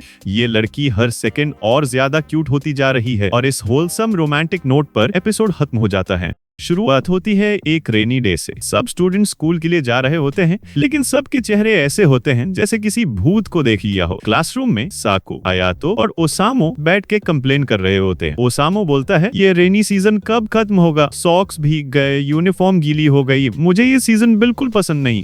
आयातो अग्री करता है, बिल्कुल सही कह रहा है तू। साको कैजुअली बोलता है, अरे अभी तो स्टार्ट हुआ है, तो ऑलरेडी खत्म करवाना चाहता है। तभी तीनों पूछते हैं, वैसे रिंतारू कहाँ है? और बस एंट्री होती है रिंतारू की, जो गेट पे खड़ा एकदम अजीब सी शक्ल बनाए होता है। जब वो क्लास में आता है और सबको गुड मॉर्निंग बोलता है, उसका स्कैरी एक्सप्रेशन देख के तीनों के लिटरली होश उड़ जाते हैं। साको पूछता है, अरे रिंतारू आज भी ब्लेजर पहना है? समर यूनिफॉर्म का टाइम है यार। रिंतारू ऑकवर्डली बोलता है, थोड़ा ठंड लग रही थी। उसी वक्त उसका बैग गिर जाता है और सारी बुक्स फ्लोर पे बिखर जाती हैं। तीनों दोस्तों का डर और बढ़ जाता है, भाई इसके साथ कुछ तो गड़बड़ है। ट्रूथ ये था कि रिंतारू अभी भी अपनी डेट वागुरी के बारे में सोच रहा होता है। बंदा लिटरली दिन रात उसी के ख्यालों में डूबा है। ओसामो कैजुअली बोलता है, रिंतारू एग्जाम्स आ रहे हैं, क्या हम तेरे घर पे आके स्टडी कर सकते हैं? वैसे भी हमने कभी तेरा घर देखा नहीं। और बस रिंतारू का दिल फास्ट धक धक मोड में, अरे मैंने तो कभी इन्हें अपने घर या फैमिली के बारे में बताया ही नहीं, क्या करूं? पर साकू तुरंत बोलता है, अगर प्रॉब्लम है तो हम मेरे घर आ जाएंगे, डोंट वरी। रिंतारू जल्दी से हैंडल करता है, नहीं कोई प्रॉब्लम नहीं है, आ जाओ तुम सब मेरे घर इस सैटरडे। और भाई दोस्तों का रिएक्शन एकदम हैप्पी शॉक। फाइनली सैटरडे आता है। तीनों दोस्तों का पहला शॉक, रिंतारू की फैमिली एक केक शॉप रन करती है। सब लिटरली अमेज्ड, भाई इतनी वैरायटीज का केक तो हमने लाइफ में नहीं देखा, और तू कभी बताता क्यों नहीं? ये तो एकदम कूल है। फिर एंट्री होती है रिंतारू की मॉम की, एकदम स्वीट और वार्म हार्टेड लेडी। वो सबसे इंट्रोड्यूस करती है, स्माइल के साथ बोलती है, अपना घर समझो, टेंशन मत लो। दोस्त तुरंत इंप्रेस हो जाते हैं उसकी काइंडनेस देखकर। फिर सबको रिंतारू अपना रूम दिखाता है और भाई ओसामो तो लिटरली जंप कर देता है, ये तो एकदम मस्त है। उनकी नजर रिंतारू की चाइल्डहुड फोटोज पे पड़ती है। सब टीज करते हैं, अरे तू तो बहुत क्यूट लगता था, ये तेरा बड़ा भाई है क्या? और रिंतारू ऑकवर्डली ब्लश करता है। तभी नीचे से रिंतारू की मॉम बुलाते हैं। रिंतारू स्टेयर से नीचे जाता है और शॉक, वागुरी और सुबारू आ गए। रिंतारू पैनिक, वागुरी सान तुम यहाँ क्या कर रही हो? मॉम कैजुअली बोलती है, मुझे लगा तुम सब फ्रेंड्स हो तो मैंने बुला लिया, वैसे भी वो केक्स लेने आई थी। सुबारू और वागुरी दोनों अपोलोजाइज करते हैं, सॉरी बिना बताए आ गए। और साकू और ओसामू दोनों फुल टीजिंग मोड में, अरे कोई बात नहीं, अपना घर समझो। साकू गुस्सा, अबे तू खुद गेस्ट है, कैसे कह रहा है ये अपना घर है? रिंतारू की मॉम सबको और भी वार्मली ट्रीट करती हैं और रिंतारू एक बार फिर वागुरी को देख के ब्लश कर देता है। उसकी माँ तुरंत समझ जाती है कि यहाँ कुछ स्पेशल चल रहा है। लंच टाइम होता है। मॉम और दोस्तों की हेल्प से एक बड़ा सा मील बनता है। वागुरी फुल नर्वस रिपीटेडली सुबारू से पूछती है, मैं अच्छी लग रही हूँ ना? मेरा हेयर स्टाइल ठीक है ना? कपड़े ओके है ना? सुबारू स्माइल, रिलैक्स, तुम हमेशा क्यूट लगती हो। और सच में वागुरी इस एपिसोड में ओवर द टॉप अडोरेबल लग रही होती है। लंच शुरू होता है और सब खाना एंजॉय करते हैं। रिंतारू की मॉम बोलती है, खुल के खाओ, मैं नीचे जा रही हूँ। खाते खाते ओसामो कैजुअली पूछ लेता है, रिंतारू एक बात बताओ, चाइल्डहुड फोटोज में तुम्हारे बाल ब्लैक थे, पियर्सिंग नहीं थी, तुमने ये ब्लॉन्ड हेयर और पियर्सिंग कब और क्यों कराई? वागुरी भी इंटरेस्ट ले लेती है, हाँ मुझे भी जानना है। रिंतारू ब्लश करता है, फिर ऑनेस्टली बोलता है, बचपन में मेरे दोस्त नहीं थे, मैं उन सीनियर्स को एडमायर करता था जिनके ब्लॉन्ड हेयर और पियर्सिंग थी, मुझे लगा अगर मैंने भी कराया तो शायद मैं खुश हो जाऊंगा। सब हंस देते हैं, अगर ये तो क्यूट रीजन है। पर रिंतारू कंटिन्यू करता है, एक और रीजन था, जब मैं छोटा था एक रेस्टोरेंट गया था फैमिली के साथ, वहाँ एक केक खाया जो सबसे अलग था, मुझे लगा ये कौन बनाता होगा। जब मैंने देखा तो पतला बंदा था ब्लॉन्ड हेयर और पियर्सिंग के साथ, वो इतना खुश लग रहा था, मुझे लगा मैं भी ऐसा बन सकता हूँ। उसकी माँ सीक्रेटली सुन रही होती है और पास्ट याद करती है। फ्लैशबैक में दिखाता है कैसे माँ ने पहले खुद पियर्सिंग कराई ताकि रिंतारू डरे नहीं और कॉन्फिडेंट फील करे, और उन्होंने तब सोचा था चाहे वो हमें कभी अप्रिशिएट ना करे, मुझे सिर्फ ये चाहिए कि मेरा बेटा खुश रहे। प्रेजेंट में सबको और केक सर्व होते हैं। ओसामू लिटरली पागल,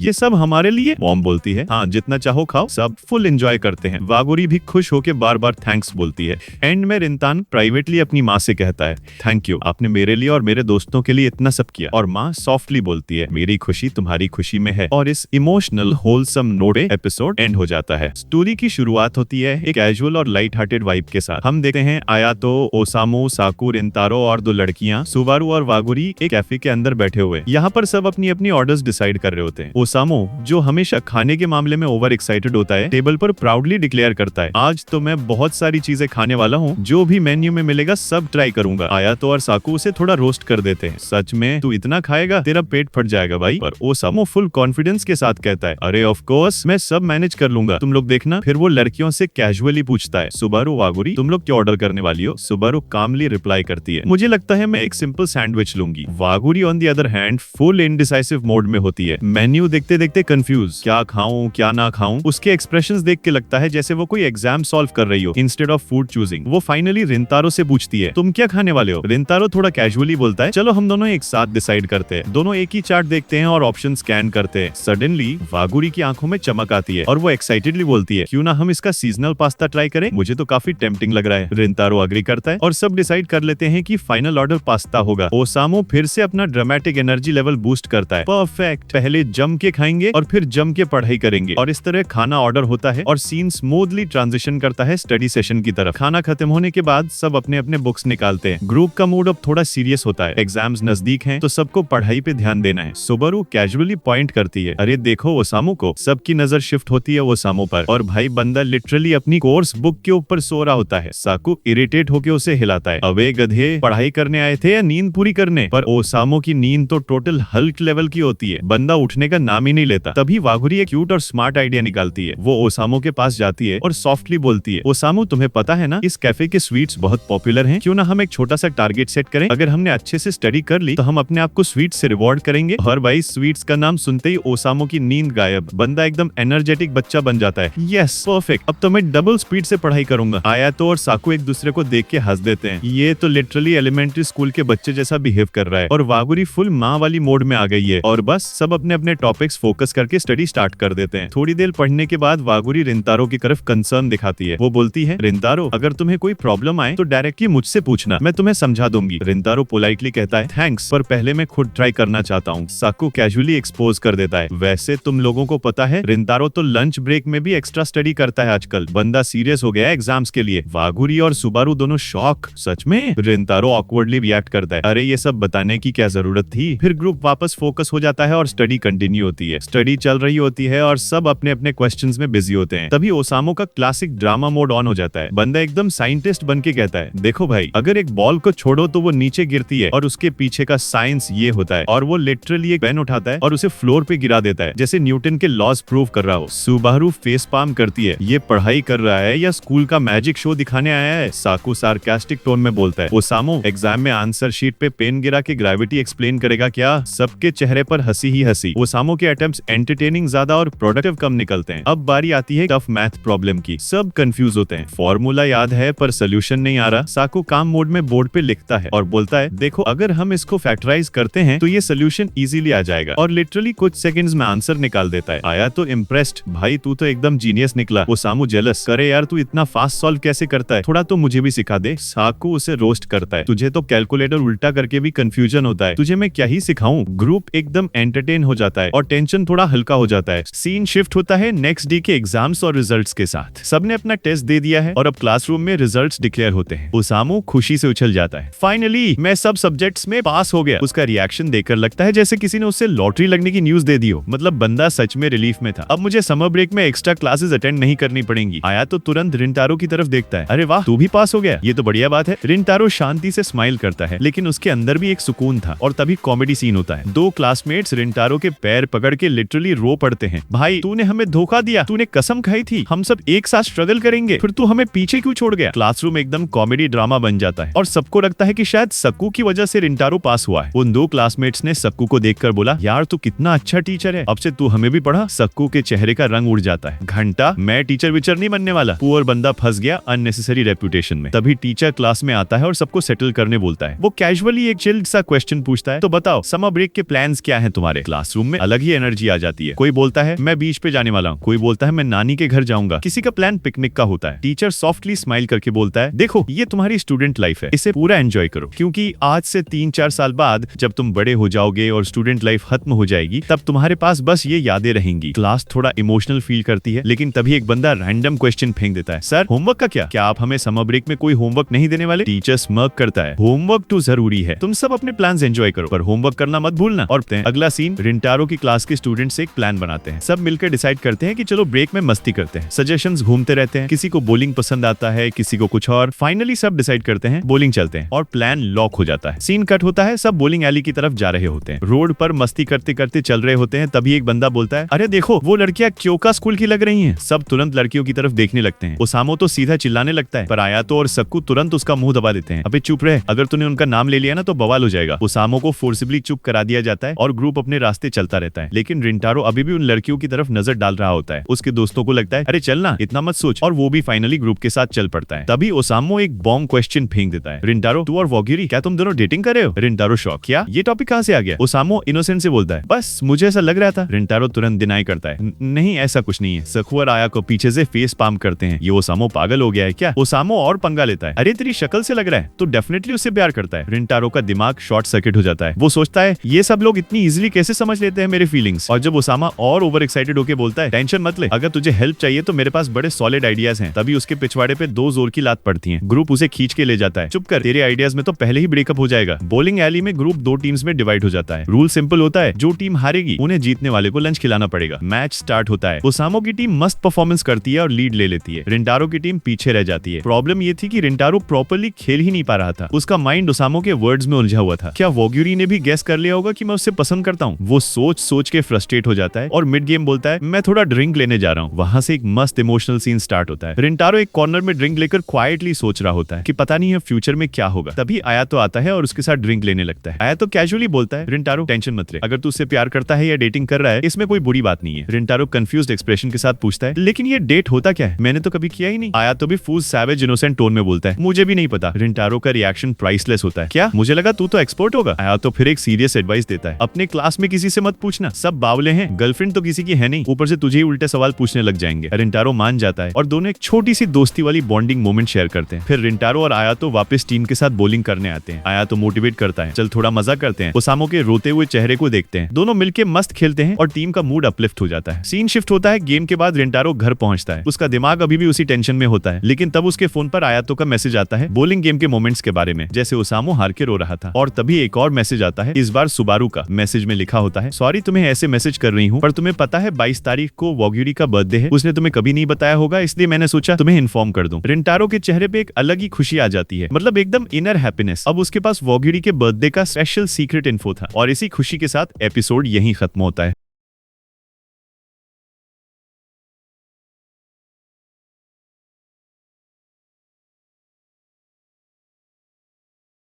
एपिसोड की शुरुआत होती है एक कैजुअल सी फैमिली सीन से, लेकिन इस बार रिंटारो के दिमाग में कुछ अलग ही प्लान चल रहा होता है। बंदा अपनी मॉम के पास जाता है और डायरेक्ट ही पूछता है मॉम यहाँ सबसे बेस्ट केक कहाँ मिलता है? और भाई ये सुनते ही उसकी मॉम का रिएक्शन एकदम प्राइसलेस होता है। जैसे ही क्वेश्चन निकला उसके चेहरे पे थोड़ा शॉक और थोड़ा गुस्सा दोनों आ गया, क्योंकि भाई उनका तो खुद का केक शॉप है। वो बोलती है अरे सबसे बेस्ट केक तो हमारे शॉप का ही होता है, ऑब्वियस बात है। रिंटारो ऑकवर्डली मुस्कुराता है, हाँ मुझे पता है, बस कंफर्म कर रहा था। मॉम थोड़ा रिलैक्स्ड होती है, लेकिन क्यूरियोसिटी उनके चेहरे पे क्लियरली दिख रही होती है। वैसे बताओ तो इतना इंटरेस्ट क्यों आ गया केक में? तब रिंटारो फाइनली कन्फेस करता है, एक्चुअली मुझे वागुरी के बर्थडे के लिए गिफ्ट देना है। हर बार वो हमारे शॉप का केक खरीदती है, तो मुझे लगा इस बार कुछ अलग ट्राई करना चाहिए। मॉम के एक्सप्रेशन इंस्टेंटली सॉफ्ट हो जाते हैं। अच्छा तो ये बात है। वो थोड़ा टीज करते हुए बोलती है तुम्हें तो उसके लिए कुछ हैंडमेड देना चाहिए, खुद से बनाया हुआ केक, उसमें दिल होता है बेटा। और भाई ये सुनकर रिंटारो लिटरली फ्रीज हो जाता है, मैं केक बनाऊं? वो पैनिक मोड में चला जाता है। लेकिन मॉम कामली बोलती है हाँ क्यों नहीं, तुमने पहले किचन में हेल्प की है, ट्राई कर लो, और वैसे भी तुम्हारे डैड केक बनाने में एक्सपर्ट है, उनसे सीख लो। रिंटारो तुरंत बोलता है लेकिन डैड अभी बिजी होंगे ना। मॉम एक कॉन्फिडेंस स्माइल कहती है उनको केक बनाना पसंद है, तुम जैसे ही बोलो वो खुशी से मदद करेंगे। रिंटारो थोड़ा अनश्योर है, पर मॉम के वर्ड्स उसके मन में लग जाते हैं। सीन शिफ्ट होता है लिविंग रूम में, जहाँ डैड लिटरली थके हुए स्टेयर के पास गिर गए होते हैं। मॉम कैजुअली कहती है लो फिर से ओवरवर्क करके गए। रिंटारो उड़ देख के सोचता है क्या मैं इन्हें डिस्टर्ब कर सकता हूँ? पर अगले सुबह जब फैमिली ब्रेकफास्ट कर रही होती है, मॉम कैजुअली बता देती है पिछले बार जब तुम्हारे दोस्त आए थे तो केक एक्चुअली तुम्हारे डैड ने बनाया था। रिंटारो ये सुनकर सरप्राइज्ड हो जाता है, उसके दिमाग में एक की थॉट। तो डैड काम के साथ केक भी बना लेते हैं और बस वहीं से उसके अंदर डिटर्मिनेशन आ जाता है। उस दिन शाम को रिंटारो अपने डैड के पास जाता है। डैड, मुझे आपसे कुछ सीखना है। डैड न्यूज़पेपर के पीछे से निकल के बोलते हैं, सीखना क्या? रिंटारो थोड़ा हेजिटेट करता है, फिर बोलता है, केक बनाना। एक सेकंड के लिए पूरा घर साइलेंस में चला जाता है। डैड कहते हैं, क्यों? रिंटारो डीप ब्रेथ लेके बोलता है, मेरी एक दोस्त है और मैं उसके लिए केक बनाना चाहता हूँ। मुझे लगता है उसने मेरी लाइफ पे बहुत पॉजिटिव असर डाला है। मैं चाहता हूँ उसके चेहरे पे एक जेन्युइन स्माइल देखूं, बस वही मेरी विश है। डैड एकदम चुप हो जाते हैं। उनके आंखों में पहली बार प्राइड दिखाई देता है। फिर वो सॉफ्टली बोलते हैं, ठीक है, मैं तुझे सिखाता हूँ, लेकिन एक कंडीशन, केयरलेस नहीं चलेगा। केक बनाना पेशेंस का काम है। रिंटारो इंस्टेंटली बोलता है, मैं रेडी हूँ। और भाई यहीं से शुरू होता है उसका केक मेकिंग ट्रेनिंग आर्क। अब रिंटारो का लाइफ लिटरली एक बेकिंग एनिमे मोन्टाज बन गया है। डैड ने उसे क्लियरली वार्निंग दी थी, अगर सीखना है तो प्रॉपर्ली सीख, हाफ हार्टेड काम नहीं चलेगा। और भाई रिंटारो ने भी चैलेंज एक्सेप्ट कर लिया। किचन में फुल डेडिकेशन के साथ वो विस्किंग, मिक्सिंग, मेजरिंग कर रहा होता है। हर बार क्रीम या तो ज्यादा थिक हो जाती है या फिर स्पंज जल जाता है, पर बंदा गिव अप नहीं करता। पूरा घर उसके एक्सपेरिमेंट से भरा हुआ है। एक साइड बर्न्ड केक, दूसरी side half bake disasters. School के क्लासरूम में वो लिटरली स्लीप डिप्राइव्ड ज़ॉम्बी बन चुका है और उसके दोस्त तुरंत नोटिस कर लेते हैं। ओसामी, साकू और आयातो उसके पास आके कहते हैं, भाई क्या हाल बना रखा है, एग्जाम आ रहे हैं और तू तो लगता है ऑल नाइटर पे चल रहा है। रिंटारो ऑकवर्डली स्माइल करके बोलता है, मैं एक्चुअली केक बना रहा हूँ। एक सेकंड का साइलेंस, फिर तीनों एक साथ चिल्लाते हैं, क्या केक बनाना? तू तो टॉपर से मास्टर शेफ बन गया भाई। ओसामी मजाक करते हुए बोलता है, पहले टेस्ट में फर्स्ट, अब बेकरी में फर्स्ट। वाह रिंटारो, इंप्रेस करने की तैयारी है क्या? और बंदा थोड़ा ब्लश करके बस स्माइल कर देता है, कुछ रिवील नहीं करता। तभी सीन शिफ्ट होता है गर्ल साइड पे। वागुरी और उसके फ्रेंड्स का ग्रुप क्लासरूम में। उसकी बेस्टीज एक्साइटेड टोन में कहती है, वागुरी तेरा बर्थडे आ रहा है ना, चलो हम सब मिलके पार्टी प्लान करते हैं। वागुरी पहले थोड़ा हेजिटेंट होती है, कहती है, अरे आप सबको इतनी तकलीफ क्यों लेना? लेकिन सब इंसिस्ट करते हैं, तू हमेशा सबकी हेल्प करती है, अब हमारी बारी है। फाइनली वागुरी एग्री करती है, लेकिन एक ट्विस्ट के साथ। मेरा बर्थडे 22 तारीख को है, पर उस दिन मैं थोड़ी बिजी हो सकती हूँ, 23 को कर लेते हैं। और सब बोलते हैं, परफेक्ट, 23 इट इज। लेकिन सीन के बैकग्राउंड में एक और लड़की क्वाइटली सुन रही होती है, सुबारू। उसके चेहरे पे थोड़ा थॉटफुल एक्सप्रेशन आता है और जब ग्रुप चला जाता है वो अपने फोन पे मैसेज लिखती है, 22 तारीख को वागुरी फ्री है, तू डिसाइड कर ले क्या करना है। मैसेज जाता है रिंटारो के फोन पे। जैसे ही उसके स्क्रीन पे नोटिफिकेशन आता है वो लिटरली फ्रीज हो जाता है। वागुरी फ्री है? उसका दिल धक धक करने लगता है। फिर वो डीप ब्रेथ लेकर वागुरी को मैसेज करता है, अगर तुम फ्री हो तो क्या हम 22 को मिल सकते हैं? मुझे तुम्हें कुछ देना है। दूसरे साइड वागुरी का रिएक्शन एकदम रोम कॉम गोल्ड होता है। वो फोन को देखती है और उसके चेहरे पे एक साथ शॉक, ब्लश और हैप्पीनेस आ जाती है। ये तो रिंटारो का मैसेज है। क्या उसे मेरा बर्थडे पता चल गया? उसके इमोशंस लिटरली 0 से 100 तक जाते हैं। एक्साइटमेंट, शाइनेस, थोड़ा पैनिक। और तभी वो तुरंत सुबारू को कॉल करती है, अरे क्या तुमने रिंटारो को मेरा बर्थडे बता दिया है क्या? सुबारू कैजुअल टोन में कहती है, हाँ बता दिया, क्यों कोई प्रॉब्लम है क्या? वागुरी शॉक में कहती है, तुमने बता दिया? अरे मैं तो छुपाने वाली थी। सुबारू सॉफ्टली हंसती है, मुझे पता है तुम खुद चाहती थी कि वो जाने, बस मैंने थोड़ी हेल्प कर दी। वागुरी कुछ सेकंड्स के लिए चुप रहती है, फिर हल्का सा ब्लश करके सॉफ्टली बोलती है, थैंक यू। सुबारू मुस्कुराती है, बस खुश रहना वागुरी, तेरे फेस पे स्माइल ही सबसे ज्यादा सूट करती है। कॉल कट होता है और वागुरी लिटरली अपने बेड पे गिर जाती है, एकदम हैप्पी ब्लश फेस के साथ। वो सोचती है, मुझे यकीन नहीं हो रहा, मैं अपना बर्थडे रिंटारो के साथ सेलिब्रेट करूंगी। अब रिंटारो के केक मेकिंग आर्क का फाइनल स्टेज स्टार्ट होता है। पूरे घर में एक सीरियस वाइब है, जैसे कोई फाइनल एग्जाम प्रैक्टिकल चल रहा हो। डैड एकदम शेफ जज मोड में खड़े हैं और रिंटारो पूरी लगन से अपना लास्ट केक प्रिपेयर कर रहा होता है। विस्किंग, आइसिंग, डेकोरेशन सब एकदम फोकस के साथ। स्वेट उसके फोरहेड से टपक रहा होता है, लेकिन बंदा रुकता नहीं है और फाइनली केक रेडी हो जाता है। वो थोड़ा सा नर्वस होकर कहता है, डैड प्लीज टेस्ट करो। डैड कामली एक बाइट लेते हैं। पूरा घर साइलेंस में आ जाता है। रिंटारो के heart beats literally bass drum की तरह बज रहे होते हैं और फिर डैड का वर्डिक्ट आता है, ये केक ना परफेक्ट है ना बेकार, बस एक ऑनेस्ट केक है। और भाई ये लाइन सुनकर रिंटारो के चेहरे पे एक रिलीफ वाली मुस्कान आ जाती है। उसके लिए ये पास से भी ज्यादा बड़ी जीत होती है। वो क्वाइटली बोलता है, मैं समझ गया, अभी अभी शुरुआत हुई है। और उसके डैड सॉफ्टली बोलते हैं, हाँ बस अपना दिल डालना मत भूलना, वही सबसे जरूरी इंग्रेडिएंट होता है। उसके बाद रिंटारो रेडी होता है वागुरी से मिलने के लिए। नए कपड़े पहने हुए केक केयरफुली पैक करके वो निकल पड़ता है। उसके चेहरे पे नर्वसनेस क्लियरली दिख रही होती है, पर अंदर से एक छोटा सा एक्साइटमेंट भी। रास्ते में वो सोचता जा रहा होता है, क्या उसे पसंद आएगा, क्या मैंने सही चॉइस की? डैड ने तो ठीक कहा, पर क्या वागुरी खुश होगी? और जब वो फाइनली वागुरी के लोकेशन पे पहुंचता है तो भाई बंदा लिटरली फ्रीज हो जाता है। वागुरी सामने खड़ी होती है, सुंदर सी सिंपल ड्रेस में और हमेशा की तरह उसके फेस पे वो ही इनोसेंट स्माइल। रिंटारो के वर्ड्स लिटरली अटक जाते हैं। थोड़ा सा ऑकवर्ड साइलेंस के बाद वो मैनेज करता है,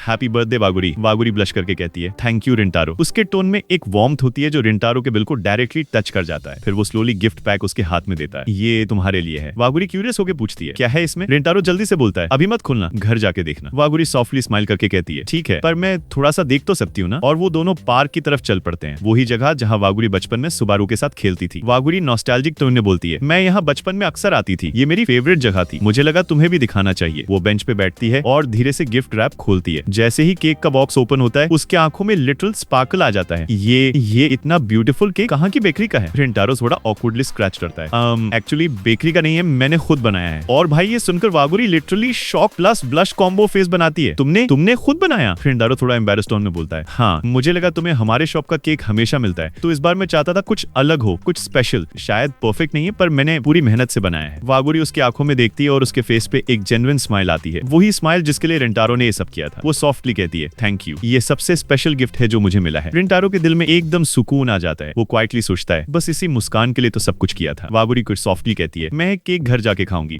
और जाने से पहले वागुरी सॉफ्टली बोलती है, मैं रात को तुम्हें कॉल करूंगी, ओके? रिंटारो थोड़ा ब्लश करके बोलता है, श्योर, मैं वेट करूंगा। जैसे ही वागुरी चली जाती है रिंटारो खुद से मुस्कुराता है, उसके चेहरे पे वही स्माइल जो बस उसके लिए रखी गई थी। तो सीन शिफ्ट होता है वागुरी के घर पर। फेस्टिवल वाइब खत्म, सब शांत। वागुरी टेबल पे बैठी है, सामने वो स्पेशल केक बॉक्स पड़ा है, रिंटारो का दिया हुआ गिफ्ट। वो उसे देख के लिटरली स्माइल कर रही होती है जैसे छोटी सी बच्ची को फेवरेट टॉय मिल गया। अपने आप से सॉफ्टली कहती है, मैं वेट करूंगी फैमिली कहने का, फिर सबके साथ खाऊंगी। लेकिन भाई excitement level out of control, 1 minute भी पेशेंस नहीं रहता। वो कहती है, बस एक छोटा बाइट ले लेती हूँ टेस्ट चेक के लिए। और जैसे ही पहला बाइट लेती है, हर आईज लिटरली स्पार्कल। ये तो बहुत ही टेस्टी है। सीन कट होता है रिंटारो के घर पर। वो अपने फैमिली के साथ डिनर टेबल पर बैठा है, लेकिन उसके फेस पे एक अजीब सी ऑकवर्ड एक्सप्रेशन है। मॉम कहती हैं, अरे ये क्या चेहरा बनाया है, तुझे केक पसंद नहीं आया क्या? डैड टीज करता है, हाँ लगता है लड़की ने मना कर दिया। मॉम गुस्से में बोलती हैं, बस करो दोनों, तुम लोग उसे टेंशन मत दो। रिंटारो सिर्फ ऑकवर्ड स्माइल करके बोलता है, नहीं ऐसा कुछ नहीं। तभी ट्रिंग ट्रिंग उसका फोन वाइब्रेट करता है। कॉलर आईडी पे लिखा होता है वागुरी सान। टारू तुरंत अपने रूम में चला जाता है और कॉल पिक करता है, हेलो। दूसरी तरफ वागुरी की वॉइस सॉफ्ट, हैप्पी और फुल ऑफ एक्साइटमेंट, रिंटारो केक बहुत ही ज्यादा अच्छा था, मुझे लगा नहीं था तुम इतना परफेक्ट बना सकते हो। मेरे फैमिली को भी पसंद आया और मेरा छोटा भाई तो पूरा केक ऑलमोस्ट खा गया। रिंटारो के चेहरे पे रिलीफ और खुशी दोनों आ जाते हैं। सच में मुझे लगा था शायद तुम्हें पसंद ना आए। वागुरी हंसते हुए बोलती है, पसंद आया? मुझे तो लव हो गया उस केक से। रिंटारो ब्लश कर जाता है और सॉफ्टली बोलता है, तो फिर मैं दोबारा बना दूंगा। वागुरी इंस्टेंटली कहती है, प्रॉमिस? रिंटारो कॉन्फिडेंट टोन में बोलता है, प्रॉमिस। थोड़ी देर दोनों की मॉर्निंग रिंटारो अपने डैड के पास जाता है और बोलता है, डैड मैं समर वेकेशन में आपके साथ काम करना चाहता हूँ, मुझे और अच्छा केक बनाना सीखना है। डैड और मॉम एक साथ शॉक्ड एक्सप्रेशन बनाते हैं, क्या तू वॉलंटरीली काम करेगा? रिंटारो कॉन्फिडेंटली बोलता है, हाँ मुझे वागुरी के लिए परफेक्ट केक बनाना है। डैड सीरियस टोन में बोलते हैं, ठीक है लेकिन ध्यान रखना मेरे साथ काम करना इजी नहीं है, मैं तुझे किचन से बाहर नहीं निकलने दूंगा। मॉम तुरंत डैड को डांट देती हैं, बस करो दोनों, तुम्हारा स्टूडेंट है, प्रिजनर नहीं। डैड तुरंत बैक ट्रैक करता है, नहीं मैं तो मजाक कर रहा था, मैं उसे प्यार से सिखाऊंगा। रिंटारो स्माइल करके कहता है, मुझे कोई प्रॉब्लम नहीं, मैं पूरी डेडिकेशन से सीखूंगा। और उसके मॉम सॉफ्टली कहती हैं, वागुरी की वजह से तुझे हमेशा मुस्कान मिलती है ना? रिंटारो ब्लश करके सिर्फ करता है और बैकग्राउंड में सॉफ्ट म्यूजिक बजता है। कैमरा जूम आउट करता है रिंटारो के फेस पे वो वार्म स्माइल जो सिर्फ वागुरी के लिए रखी गई है। कहानी की शुरुआत होती है एक मस्त ट्रिप से। सारे कैरेक्टर्स एक साथ ट्रेन से घूमने जा रहे होते हैं और भाई ओसामी का एक्साइटमेंट तो एकदम लिमिट क्रॉस कर देता है। मतलब बंदा लिटरली एक छोटे बच्चे जैसा बिहेव कर रहा होता है, बिल्कुल रेस्टलेस, फुल एनर्जी। उसकी हरकतें देख के साकू थोड़ा रोस्ट कर देता है, कल रात तूने बिल्कुल नहीं सोया और अभी तक अपनी हालत, मतलब बंदा पूरी रात जग के अभी भी ओवर हाइप्ड है। रिंटारो क्वाइटली सोच रहा होता है कि सच तो ये है मैं भी रात को सोया ही नहीं, लेकिन मैं ये बात इन लोगों को बताऊंगा नहीं तो मुझे मजाक का टारगेट बना लेंगे। तभी एंट्री होती है वॉरी की। जैसे ही वो सामने आती है रिंटारो का फेस तुरंत शाय मोड में चला जाता है, एकदम लाल हो जाता है, थोड़ा ऑकवर्डली बिहेव करता है। मतलब बंदा क्लियरली उसके प्रेजेंस में अपनी इमोशंस हैंडल नहीं कर पा रहा। ओसामी फिर बोलता है, अरे हमें क्रैकर्स खरीद लेने चाहिए और साकू उसे एक शॉप के बारे में बताता है। सारे लोग उस डायरेक्शन में निकल पड़ते हैं। इस बीच सुबारू का रिएक्शन नोटिसेबल होता है, वो थोड़ी उदास सी लग रही होती है। बाकी सब एक्साइटमेंट में मस्त हैं, लेकिन सुबारू का मूड क्लियरली अलग ही है। जब ग्रुप जा रहा होता है रास्ते में एक खाने की शॉप दिखती है, उसे देखे ओसामी और वॉरी दोनों का रिएक्शन एकदम कॉमेडी गोल्ड होता है। पहले ही वो दोनों डिसाइड कर लेते हैं, चलो पहले कुछ खा लेते हैं। रिंटारो पोलाइटली सुबारू से पूछता है, तुम्हें कुछ खाना है? लेकिन सुबारू सीधा मना कर देती है। फिर भी ओसामी और वॉरी उस फूड स्टॉल के सामने खड़े होकर ऑप्शंस देखने लगते हैं। आयाटो भी आता है और बोलता है, सुबारू अरे तू भी आके देख ले। थोड़ा रिलक्टेंट होकर सुबारू भी साथ चलती है, लेकिन इस वक्त साकू का पेशेंस लेवल टूट जाता है। उसे इरिटेट होता है कि ये सब लोग क्रैकर्स लेने के लिए आए थे और अब खाने के चक्कर में टाइम बर्बाद कर रहे हैं। रिंटारो शांत कर देता है, चिल कर यार, थोड़ी देर बाद क्रैकर्स भी ले लेंगे। ओसामी और वॉरी डिसाइड ही नहीं कर पा रहे थे कि क्या खाना है। ऑप्शंस इतने टेम्पटिंग लग रहे थे कि दोनों कंफ्यूज हो गए। तभी वो सुबारू से पूछते हैं, तुम्हें क्या खाना है? सुबारू सॉफ्टली बोलती है, जो तुम लोग लोगे मैं वही ले लूंगी, सब कुछ टेस्टी लग रहा है। वॉरी तुरंत नोटिस कर दिया कि सुबारू का रिएक्शन थोड़ा अनयूजुअल है, मतलब वो नॉर्मली ऐसी नहीं होती, इसीलिए वॉरी एक्स्ट्रा एफर्ट डालती है। वो अलग से सुबारू के लिए बहुत सारी चीजें खरीद लेती है और कहती है, ये हम बाद में साथ में खाएंगे। सुबारू उस एफर्ट को देख के थोड़ा ब्लश करती है और जेन्युइनली खुश होती है। वो सॉफ्टली कहती है ठीक है बाद में साथ में खाएंगे। इतना सिंपल सा जेस्चर था लेकिन उसने सुबारू के दिल को टच कर दिया। सीन शिफ्ट होता है, रिंटारो और साकू थोड़ा आगे ड्रिंक्स लेने जा रहे होते हैं। रोड के साइड कैजुअली वॉक करते हुए साकू उससे पूछता है तेरे घर पे क्या चल रहा है, अब तो अपने डैड की हेल्प कर रहा है ना। रिंटारो स्माइल करके बोलता है हाँ, जब वो ज्यादा बिजी होते हैं या फिर जब मैं फ्री होता हूँ तब उनकी मदद करता हूँ, और सच बोलूं तो मुझे अब केक बनाना काफी पसंद आने लगा है। साकू उसके वर्ड सुन के खुश हो जाता है, उसके लिए ये दोस्ती का प्राउड मोमेंट था रिंटारो को इतना डेडिकेटेड और हैप्पी देखना। फिर दोनों एक शॉप के पास से गुजरते हैं। साकू थोड़ा रुक जाता है तो रिंटारो बोलता है अगर तुझे कुछ लेना है तो ले ले, लेकिन साकू क्विकली मना कर देता है नहीं नहीं नहीं, मैं सब तेरी दुकान से ही खरीदूंगा। तभी ओसामी वहां आ जाता है और उसके हाथ में डोनट्स होते हैं, और सबको पता था डोनट्स साकू का फेवरेट वीकनेस है। ओसामी टीज करता है ओए डोनट्स तो तुझे बहुत पसंद है ना। साकू ऑकवर्डली डिनाई करता है अरे नहीं नहीं, तुमने इतनी सारी चीजें ऑलरेडी खरीद ली हैं, मैं डोनट्स का क्या करूंगा। फिर आयाटो भी आ जाता है और एक्स्ट्रा रोस्टिंग डालता है। सच बोल तू शर्म के मारे नहीं खरीद रहा ना। ओसामी भी ज्वाइन करता है टेंशन मत ले, कोई तेरी मजाक नहीं उड़ाएगा। और साकू बस उन्हें घूर के बोलता है अरे जब तुम लोग यहाँ हो तो मजाक तो ऑब्वियस है होगा ही होगा। इस फनी एक्सचेंज के बीच वॉरी भी आ जाती है। वो कैजुअली रिवील करती है कि सुबारू को भी डोनट्स पसंद है, और बस फिर ओसामी तुरंत पूछता है सुबारू क्या मैं तेरे लिए डोनट्स ले आऊं। सुबारू पैनिक मोड में आ जाती है, तुरंत मना कर देती है, लेकिन उसके फेस पे ब्लश क्लियरली दिख रहा होता है, मतलब उसका नो एक्चुअली एक ऑकवर्ड शाइनेस वाला रिएक्शन होता है। लेकिन जैसे ग्रुप आगे बढ़ता है कैमरा फोकस करता है सुबारू के साइड ग्लैंस पे। वो चुपके से डोनट्स की तरफ देख रही होती है और सोचती है सच में ये देखने में बहुत टेस्टी लग रहे हैं, एकदम क्यूट और थोड़ा रिलेटेबल मोमेंट।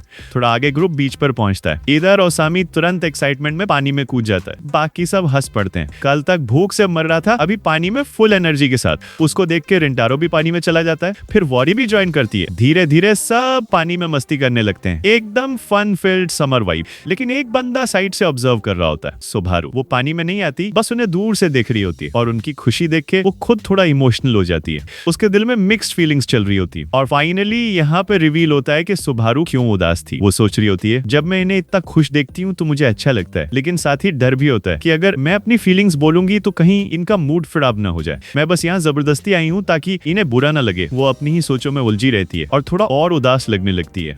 पानी में मस्ती चल रही थी, सब फुल एंजॉय मोड में थे। ओसामी बार बार चिल्लाता हुआ स्प्लैश कर रहा था। वॉरी और रिंटारो हंस हंस के पानी उछाल रहे थे। सबके चेहरे पे प्योर समर ट्रिप वाली स्माइल थी। और इसी बीच वॉरी जो सुबारू के एक्सप्रेशंस नोटिस कर रही थी उसके पास आती है और सॉफ्टली कहती है अरे तुम्हें क्या हो रहा है, तुम थोड़ी उदास लग रही हो। सुबारू वॉरी का क्यूट सा कंसर्न फिल्ड फेस देखती है और उस मोमेंट पे उसका दिल पिघल जाता है। वो सॉफ्टली बोलती है सच बताऊं मैं तुमसे कुछ भी छुपा नहीं सकती। और फाइनली सुबारू अपनी फीलिंग्स फिल आउट कर देती है। वो स्लोली कन्फेस करती है मुझे लड़कों के साथ रहने में अभी भी थोड़ा अजीब लगता है। बचपन से ही एक डर बना हुआ है, इसीलिए कभी सोचती हूँ कि क्या मैं इनके साथ रहने के लायक भी हूँ या नहीं। लेकिन जब मैं तुम सबके साथ होती हूँ तो मुझे भी एंजॉय करना है, हंसी मजाक करना है। बस कभी कभी ये डर रोक लेता है। उसके वर्ड्स एकदम दिल से निकल रहे होते हैं। ये मोमेंट बहुत इमोशनल हो जाता है क्योंकि सुबारू अपने अंदर का सच सबके सामने एक्सेप्ट करने लगती है। थोड़ी देर बाद ग्रुप के सामने आके सुबारू सबका नाम लेती है। सब थोड़ा कंफ्यूज हो जाते हैं कि ये हमसे अलग से नाम लेकर क्यों बात कर रही है। रिंटारो तुरंत पूछता है क्या तुम्हें कोई प्रॉब्लम है। सुबारू थोड़ा शर्माते हुए बोलती है मैं सिर्फ इतना कहना चाहती हूँ कि तुम सब अलग हो। मैं लड़कों से हमेशा डरती आई हूँ, लेकिन तुम सब मुझे अलग लगते हो। तुमने मेरी सोच चेंज करने की कोशिश की है,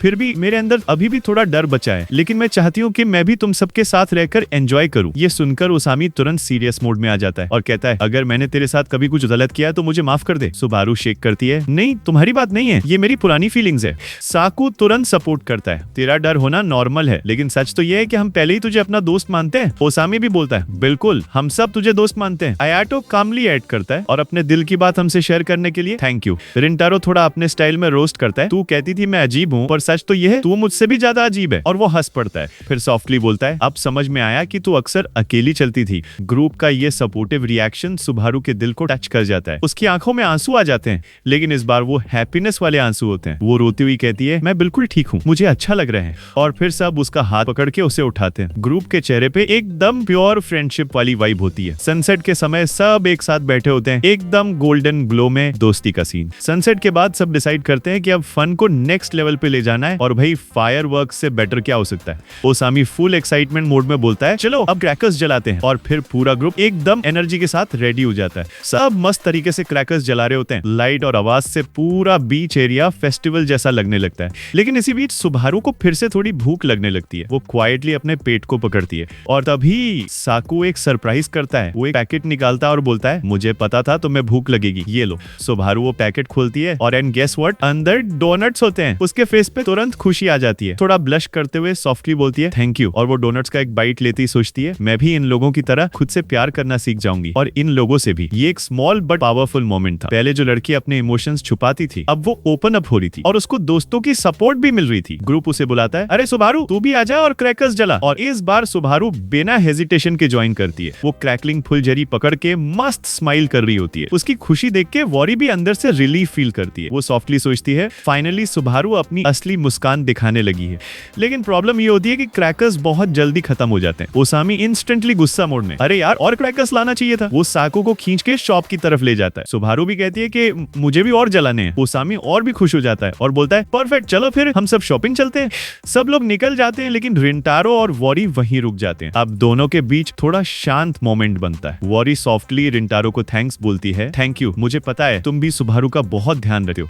तुम सबने मिलकर उसकी हेल्प की और उसके वजह से वो ओपन अप कर पाई। रिंटारो कामली रिप्लाई करता है, सच तो ये है कि उसके लिए ये बहुत टफ था, लेकिन उसने जो कुछ बोला उसके लिए मैं उसको एडमायर करता हूँ। वॉरी क्वाइटली बोलती है, अगर वो पुरानी सुबारू होती ना तो ये सब कभी नहीं कह पाती। उसने अपने दिल को बंद कर रखा था, लेकिन अब वो बदल रही है और ऑनेस्टली ये सब तुम्हारी वजह से हुआ है रिंटारो। रिंटारो शॉक में बोलता है, नहीं मैंने क्या किया? वॉरी शेक करके इंसिस्ट करती है, नहीं सच में जब से वो तुमसे बात करने लगी है तब से चेंज हो रही है। इस बात के बाद दोनों के बीच एक ऑकवर्ड साइलेंस बनता है। वो फोन के डिस्प्ले को देखती रहती है। उसकी हार्ट बीट लिटरली स्लो हो जाती है। कैमरा क्लोजअप देता है वोरी के आंखों में। इमोशंस का full storm, confusion, excitement, shyness और थोड़ा सा फियर भी। और इधर रिंटारो भी अपने फोन के दूसरे एंड पे वेट कर रहा होता है, नर्वस, होपफुल और रेडी टू कंटिन्यू वो कॉन्वर्सेशन जहां से उनका दिल से मोमेंट छोड़ा था। स्क्रीन स्लोली फेड होती है। दोनों के चेहरे side by side split screen में दिखते हैं। एक कॉल जो सब कुछ क्लियर कर सकता है या फिर उनके बीच नए इमोशंस क्रिएट करेगा। बैकग्राउंड में सटल म्यूजिक बजता है, एक पीसफुल येट इमोशनल ट्यून, और वहीं पे नरेटर स्टाइल टोन में फीलिंग होती है। कभी कभी एक सिंपल कॉल ही एक नए चैप्टर की शुरुआत होती है। कहानी शुरू होती है एक ब्यूटीफुल समर इवनिंग से। रिंटारो एक जगह खड़ा है, बेचैन सा। उसकी आंखों में एक ही चेहरा है, वागुरी। वो उसका वेट कर रहा होता है, थोड़ा नर्वस, थोड़ा एक्साइटेड। और तभी वागुरी एंट्री लेती है, एक स्टनिंग युकाटा पहने हुए। मतलब भाई एकदम फेस्टिवल क्वीन लग रही होती है। रिंटारो लिटरली स्पीचलेस हो जाता है। वागुरी हल्का सा ब्लश करके बोलती है, सॉरी थोड़ी लेट हो गई। रिंटारो तुरंत कहता है, अरे नहीं सॉरी बोलने की जरूरत नहीं, और दिल के अंदर सोचता है ये दिन मैं कभी नहीं भूल पाऊंगा। सीन शिफ्ट होता है फ्लैशबैक में कल रात का। रिंटारो पहली बार वागुरी को कॉल मिलाता है। उसके हाथ लिटरली कांप रहे होते हैं, मन में टेंशन की सुनामी, लेकिन वो हिम्मत करके कॉल करता है। और जब वागुरी फोन उठाती है उसके टोन से ही उसका दिल पिघल जाता है। रिंटारो बोलता है, कॉल पिक करने के लिए थैंक यू, और आज के लिए भी मुझे बहुत अच्छा लगा। वागुरी सॉफ्टली रिप्लाई करती है, मुझे भी। फिर रिंटारो हिचकिचाते हुए बोलता है,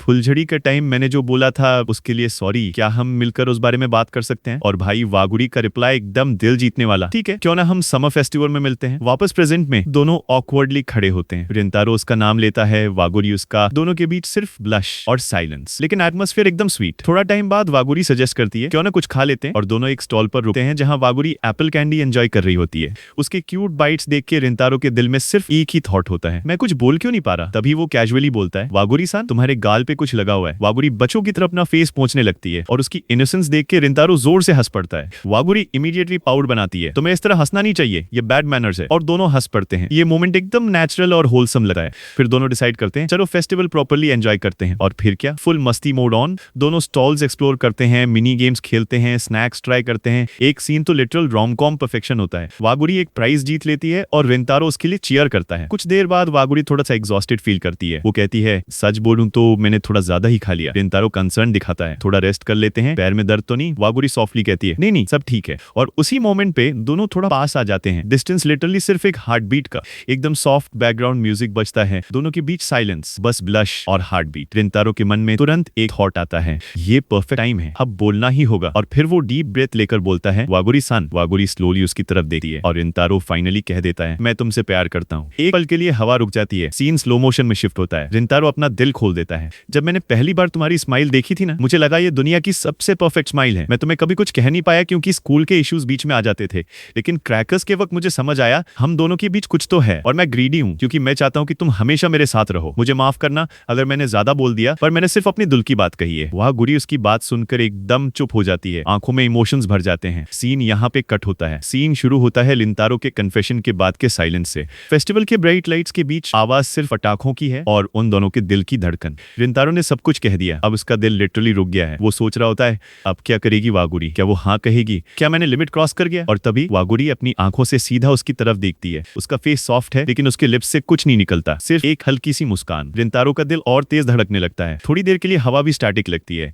फिर वागुरी धीरे से बोलती है, रिंतारो मुझे याद है हम पहली बार कब मिले थे। रिंतारो थोड़ा कंफ्यूज्ड होता है, क्या मतलब पहली बार तो हम स्कूल में मिले थे ना। वागुरी सॉफ्टली मुस्कुराती है और कहती है, नहीं तुम्हें याद नहीं होगा पर मैं तुम्हें पहले भी मिल चुकी हूँ। फ्लैशबैक सीक्वेंस चालू होता है समर के एक दिन का। छोटी सी वागुरी एक पार्क में रो रही होती है। उसका आइसक्रीम गिर गया था और एक छोटा लड़का, हाँ वही छोटा रिंतारो, उसके पास आता है। उसके हाथ में एक स्पेयर आइसक्रीम होती है। वो उससे कहता है, लो ये लो तुम्हारे लिए। और छोटी वागुरी एकदम सरप्राइज हो जाती है। फिर वो हंसी करती है और कहती है, थैंक यू। सीन कट होता है बैक टू प्रेजेंट। वागुरी कहती है, मैं तब छोटी थी और मुझे सिर्फ इतना याद था कि एक लड़का था जिसके चेहरे पर इतनी जेंटल स्माइल थी। उस दिन मुझे लगा था कि दुनिया उतनी बुरी नहीं है जितनी लगती है। मुझे कभी नहीं लगा था कि वो लड़का तुम हो। रिंतारो लिटरली शॉक मोड में आ जाता है। तो वो मैं था। वागुरी सॉफ्टली नॉड करती है, हाँ और शायद तभी से मेरे दिल में तुम्हारे लिए एक सॉफ्ट कॉर्नर था। मैं अपने आप से कह नहीं पाई पर हर बार जब तुम मेरे आसपास होते हो मुझे सुकून मिलता है। रिंतारो के चेहरे पर ब्लश प्लस रिलीफ दोनों आते हैं। उसे यकीन ही नहीं होता कि उनका कनेक्शन इतना पुराना था। फिर वागुरी धीरे से बोलती है, लेकिन मुझे थोड़ा डर लग गया था जब तुमने इतना डायरेक्ट कन्फेस किया। मैं तुम्हें हर्ट नहीं करना चाहती थी। रिंतारो थोड़ा टेंस हो जाता है लेकिन कुछ नहीं बोलता। फिर वागुरी कहती है, लेकिन अब मैं समझ गई हूँ, मुझे भी तुम पसंद हो रिंतारो। बैकग्राउंड में फायरवर्क्स फिर से ब्लास्ट करते हैं जैसे उनके इमोशंस का विजुअल रिप्रेजेंटेशन। रिंतारो लिटरली फ्रीज हो जाता है। उसकी आंखों में खुशी के आंसू आ जाते हैं और दोनों एक दूसरे के सामने खड़े हुए एकदम ऑकवर्ड स्माइल करते हैं। वागुरी सॉफ्टली बोलती है, रिंतारो मुझे कभी नहीं लगा था कि मैं किसी की इतने क्लोज फील करूंगी। तुम्हारे साथ मुझे सेफ लगा है। रिंतारो एक डीप ब्रेथ लेकर बोलता है, मुझे भी तुम्हारे साथ लगता है कि दुनिया सिंपल है। चाहे कितनी भी प्रॉब्लम्स आए, जब तुम पास होती हो सब मैनेजेबल लगता है। एक हल्का सा ब्रीज चलता है और वागुरी के बाल उसके चेहरे पर आ जाते हैं। रिंतारो धीरे से वो बाल हटाता है। एकदम स्लो इमोशनल मोमेंट। वागुरी ब्लश करके आग झुका लेती है और दोनों एक छोटी सी ऑकवर्ड हंसी शेयर करते हैं। फिर वागुरी सॉफ्टली बोलती है, पता है मैं सोच रही थी कि हम दोनों ने कितना कुछ चेंज किया है एक दूसरे के लिए। तुमने मुझे सेल्फ कॉन्फिडेंस सिखाया और मैंने तुम्हें अपने इमोशंस बोलने का करेज दिया। रिंतारो कहता है, हाँ मुझे लगता है हम दोनों एक दूसरे के परफेक्ट बैलेंस हैं। वो दोनों बेंच पर बैठे हुए फेस्टिवल के लास्ट फायरवर्क्स देखते हैं। इस बार उनके बीच कोई शब्द नहीं, सिर्फ स्माइल और साइलेंट अंडरस्टैंडिंग। एक परफेक्ट एनिमे एंडिंग जैसा frame. Cut to next morning.